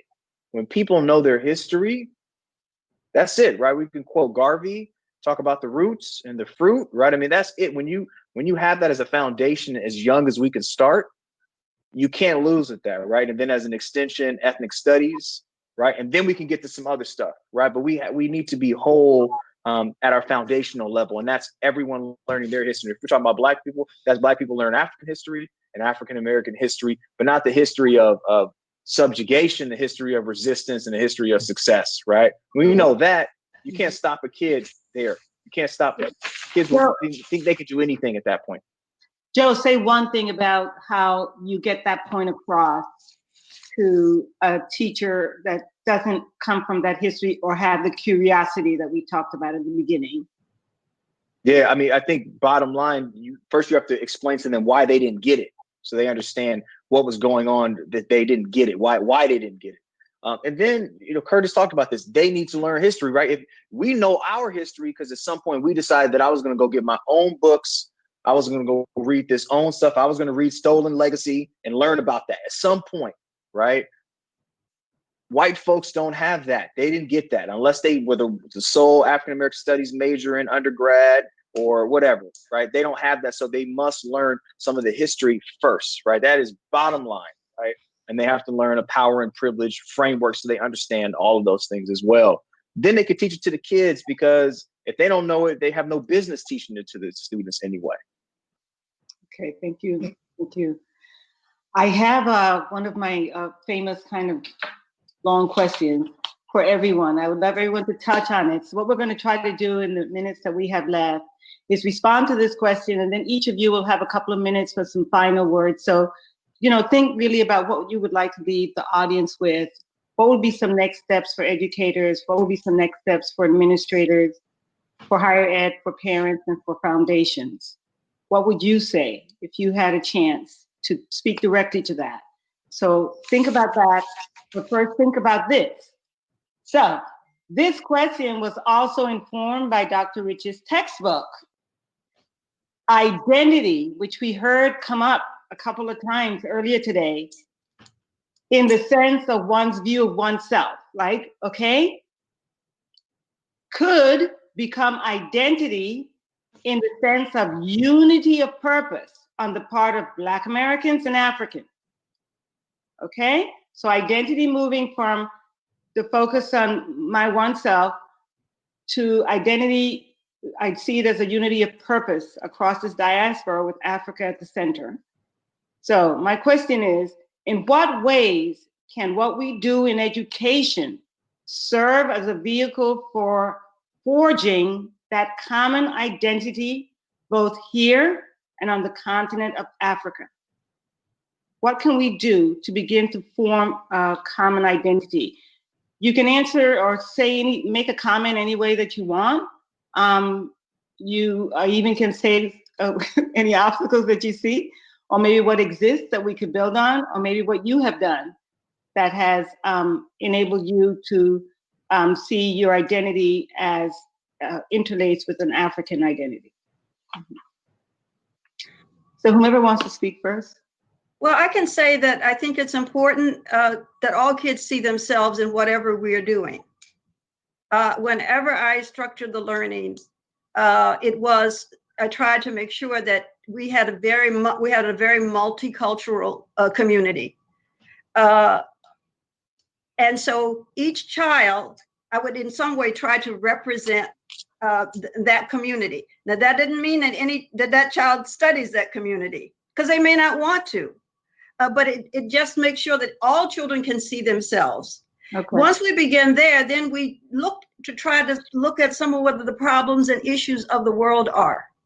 And let's go try to solve these problems. Because to me, that would bring a unity together in looking at a common problem that we have. Mm-hmm. And it was very helpful. And students got excited about it. And trying to bring in the voices, of course, I'm always trying to bring in the voices that show African agency, because this is something that they don't know about. Yes. People got really excited about William Kwankwamba's book about building that windmill that solved that problem. So showing African agency and solving a common problem. And their problems, one of the things that I never did was, and they do it all the time in schools, is usually when it's contemporary, it's about a problem in Africa. It's about AIDS, it's about poverty. And I said, no, if you're doing AIDS, if you're doing poverty, it's gonna be all over the world. Africa is not going to be the example of what's going wrong. We all have problems and we all want to solve them, and let's work together for some solutions, but making sure we show African agency. Thank you. You know, I'll jump in here and say, I think it's important for us to allow our students, first of all, to understand who they are and where they come from, right? You know, I can ask myself, where on the continent of Africa is my ancestry? Like, where do I come from, right? And I can't really honestly answer that question, right? And so our students can't honestly answer that question. So it's hard to connect to something that you don't see the connection in. Right. And so first, we got to help them understand that connection, who they are, where they come from. Right. And figure out a way to engage them in learning about their ancestry. Right. And understanding it beyond just simple, you know, we came over here on a boat. Right. Came over here in ships. Like, we got to go beyond it. Right. So I think, one, engaging our students in that connection is, one, teaching them about who they are. And it goes back to, I'm going to keep saying, teaching the history. The correct version of the history, and the history that goes beyond slavery, right? That goes before slavery, right? That goes even thinking about years after slavery. And I think if we don't begin to engage our African-American students here, it's going to be hard for them to connect there, right? And so we have to be able to bridge that connection by educating that this is where we come from, right? And, you know, we can talk, people from other ethnicities can talk about, you know, my family is from this, my family is from this part of the country, or this part of this ethnic group in Ireland, or whatever the case may be. But a lot of our students can't do that. So I think we got to start there. And, you know, my CNO and I have been talking today about, like, giving our kids the opportunity to take this, you know, ancestry test to figure out where they're coming from. Like, I think that's the role a school can play in beginning that process. Yeah, thank you so much. There's a book that Dr. Gomez wrote called Reversing Sale, where he specifically scholarly shows how we gave that up and we became just Africans, all of us, because we were from so many different places, and we fought so that we're able to connect with the entire continent because of who we became through the process of being separated. So that's something to celebrate for the students, so they don't have to have so much angst about that. Anyway, the name of the book is Reversing Sale. And Joe, I would love to hear from you on that question. Yeah, I mean, I think the common identity is one part, right? One part is it's two sides of the same coin. I think one of the videos was just saying, right, you got imperialism on one side, you got colonization and enslavement and assimilation on the other side. Understanding that, unfortunately, that's a part of our identity, but also there's the other side is we have a common resistance, right? Wherever that is, at whatever point in history that was, if we understand that we are both dealing with a similar struggle, then it's about building an identity around solidarity, right? In struggle, and also a history of resistance and fighting back and preserving our culture. Us on the continent of the Americas, we got a long ways to go to get our culture back, but that's where we're trying to get to, right? As long as we know that it's there, right? I mean, really, it's just like when I stepped foot on the continent, it's different than reading in a book, right? So the more kids and the more people we can get to touch the continent and even just go to parts of the Caribbean and parts of the Americas where everybody's brown and black, that will change everybody's perspective. Then we start feeling connected and we're not so disconnected and isolated, right? I mean, but it is around resisting the imperialism and resisting this colonization, right? And getting back to who we really are. We can all connect to that. Africa has a rich history of that as well. And we sure as hell have that in the States. Okay, well, we want your final 1.5 minute or 2 minute statement. Keep in mind that the name of this conference is Teaching Africa, a 21st century anti-racist agenda that promotes equity and achievement in K-12 education.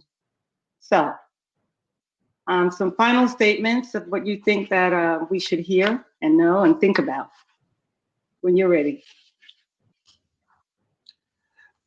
I'll start us off. So I'll say this, and I'll keep it really short. When we talk about teaching Africa, I think we got to teach it right. In order to teach it, we got to dismantle the curriculum. We got to integrate the curriculum and teach it, right? That sounds very simple. We got to do it. If we're not resourceful in our own school spaces, we reach out to universities that's doing the work across this country. They have departments that's doing this work. Let's reach out. Let's bridge that gap between K-12 and higher ed. Secondly, we got to shift our mindsets, right? We got to get people to understand that, you said 80-something% of white teachers feel that they're anti-racist.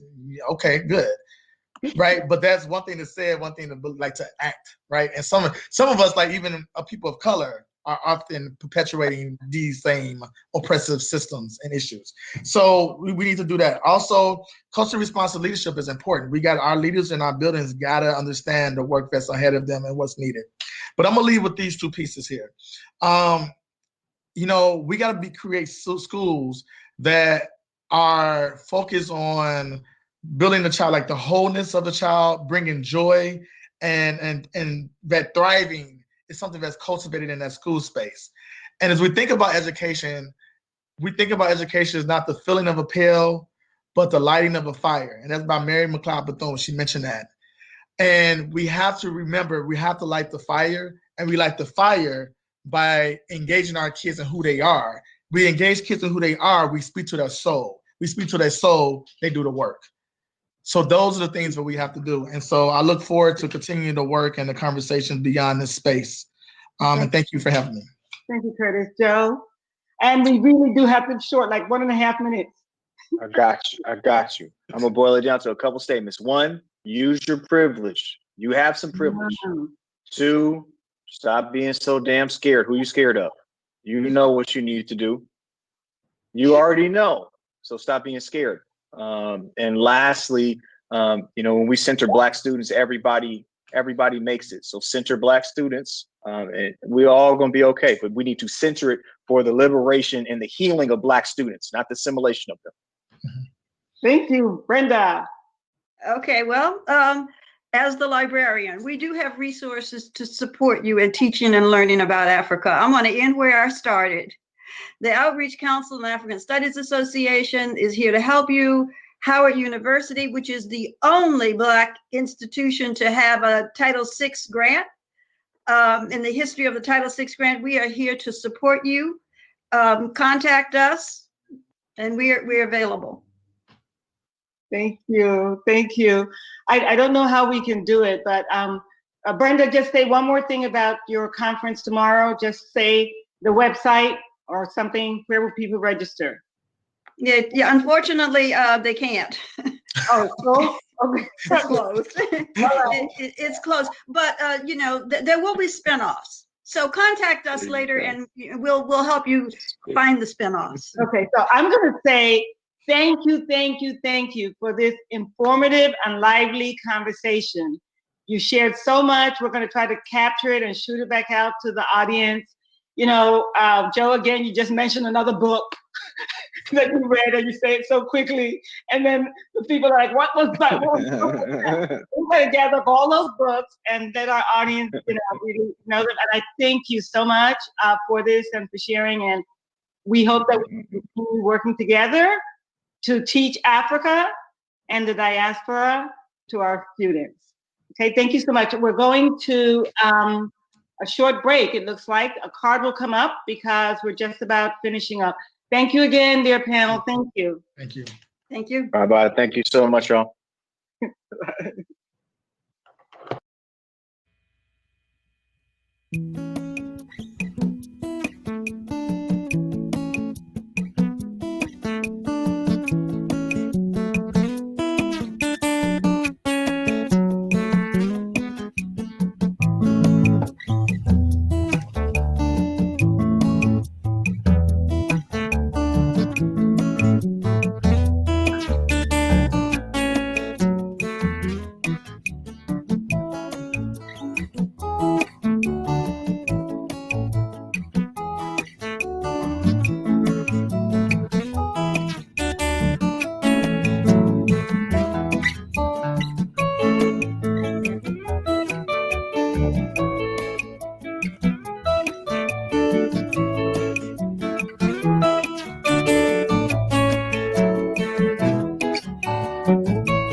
Good afternoon, all. What an afternoon we've had. Through the voices that we've heard today, we are bound together in a common mission to both transform and reform the education for our children. This is long overdue and is essential to the racial reckoning that our country must undergo. This transformation will only be accomplished with a groundswell from students, parents, community leaders, teachers, as well as school leaders, who all insist on a more honest accounting of the central role of Africa and its descendants in the human family's history and culture. As you know, and as we've discussed today, education in the United States is governed locally, and key decision makers are at the state and local level. I am contributing as a board member for a public charter school in Detroit, my hometown. And I am proud to be part of our system's commitment to reform our curriculum. We are committed to do the hard work and make the tough decisions to transform the curriculum to be culturally relevant to the children that we serve. You heard this afternoon from Curtis Lewis, who's one of our outstanding educators. I'm Denise Lewis. Not related, but we both share dreams and aspirations that are in common. We deeply believe that this is critical. Culturally responsive education is critical to raising the achievement levels of our students. Now today, as we close We are very fortunate to have with us the Chief Executive Officer of the Chicago Public Schools.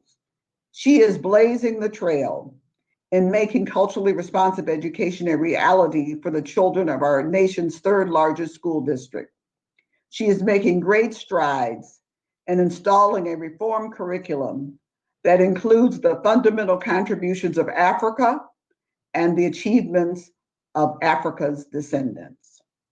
Dr. Janice Jackson, was appointed as the Chief Executive Officer in 2018 and came into that position with deep experience as an educator in the Chicago Public Schools. She also brought with her, and this is important, her authentic perspective as a student growing up in the Chicago Public Schools and as a parent. She is a recognized national leader in urban education, and she is a leader that demonstrates the courage of her convictions. Now, Dr. Janice Jackson.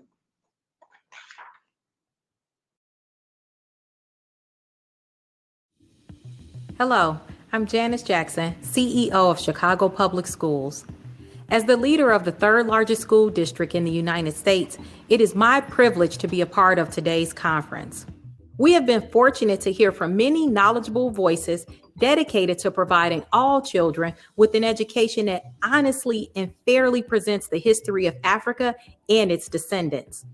This is a campaign for equity, which is at the core of everything that we do in Chicago Public Schools. I have seen this district from the perspective of a student, a teacher, an educational leader, and also a parent. And I have felt a growing urgency to ensure a just, fair, and inclusive education for all children in our city. As a school district where nearly 90% of our students are children of color, we are prioritizing quality professional development opportunities for educators, including opportunities like this conference that we're attending today. And we believe strongly in providing a culturally responsive curriculum in which our students can see themselves and their history. And that includes teaching about Africa and its central impact on modern society. It will take a unified effort by families, educators, and community partners to fully achieve an equitable, culturally responsive education for all students. And that collaboration that occurred at today's conference represents a critical contribution to that effort. The success of our children is the measure of our progress as a society. Together, we can provide our children with the education they need to understand their place in the world and pursue the brightest future possible. Thank you.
Wow.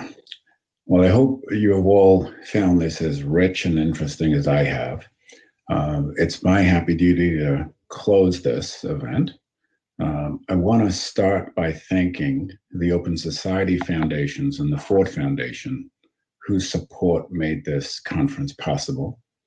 Our featured speakers, Patrick Gaspard, Tanya Allen, Michael Gomez, Teresa Perry, Denise Lewis, and Dr. Janice Jackson.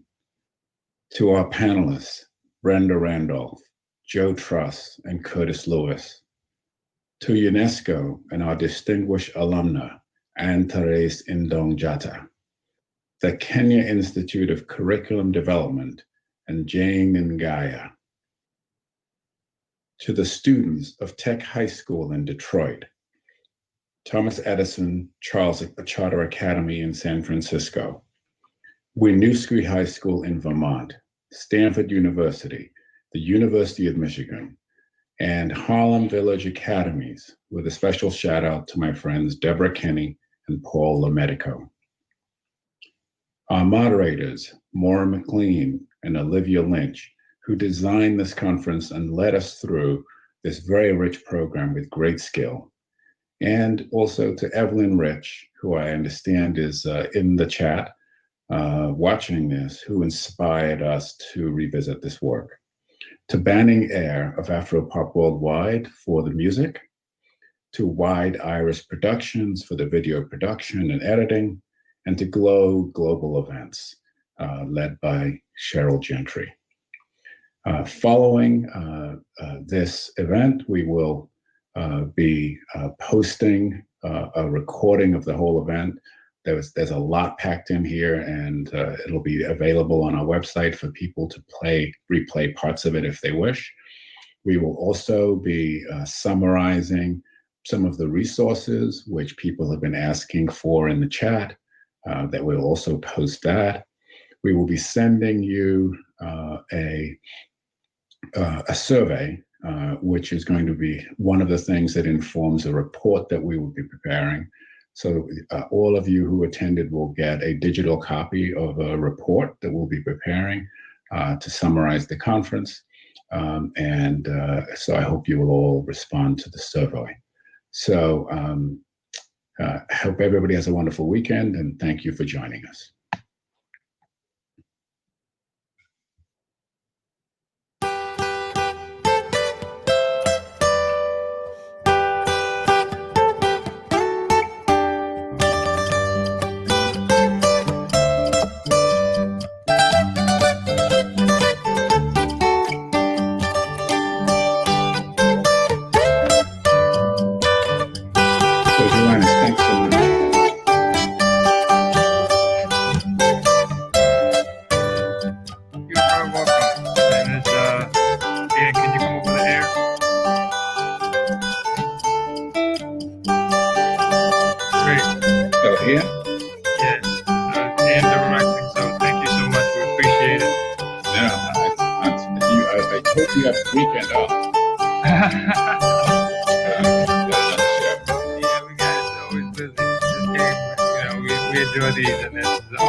Looks like my mic is on.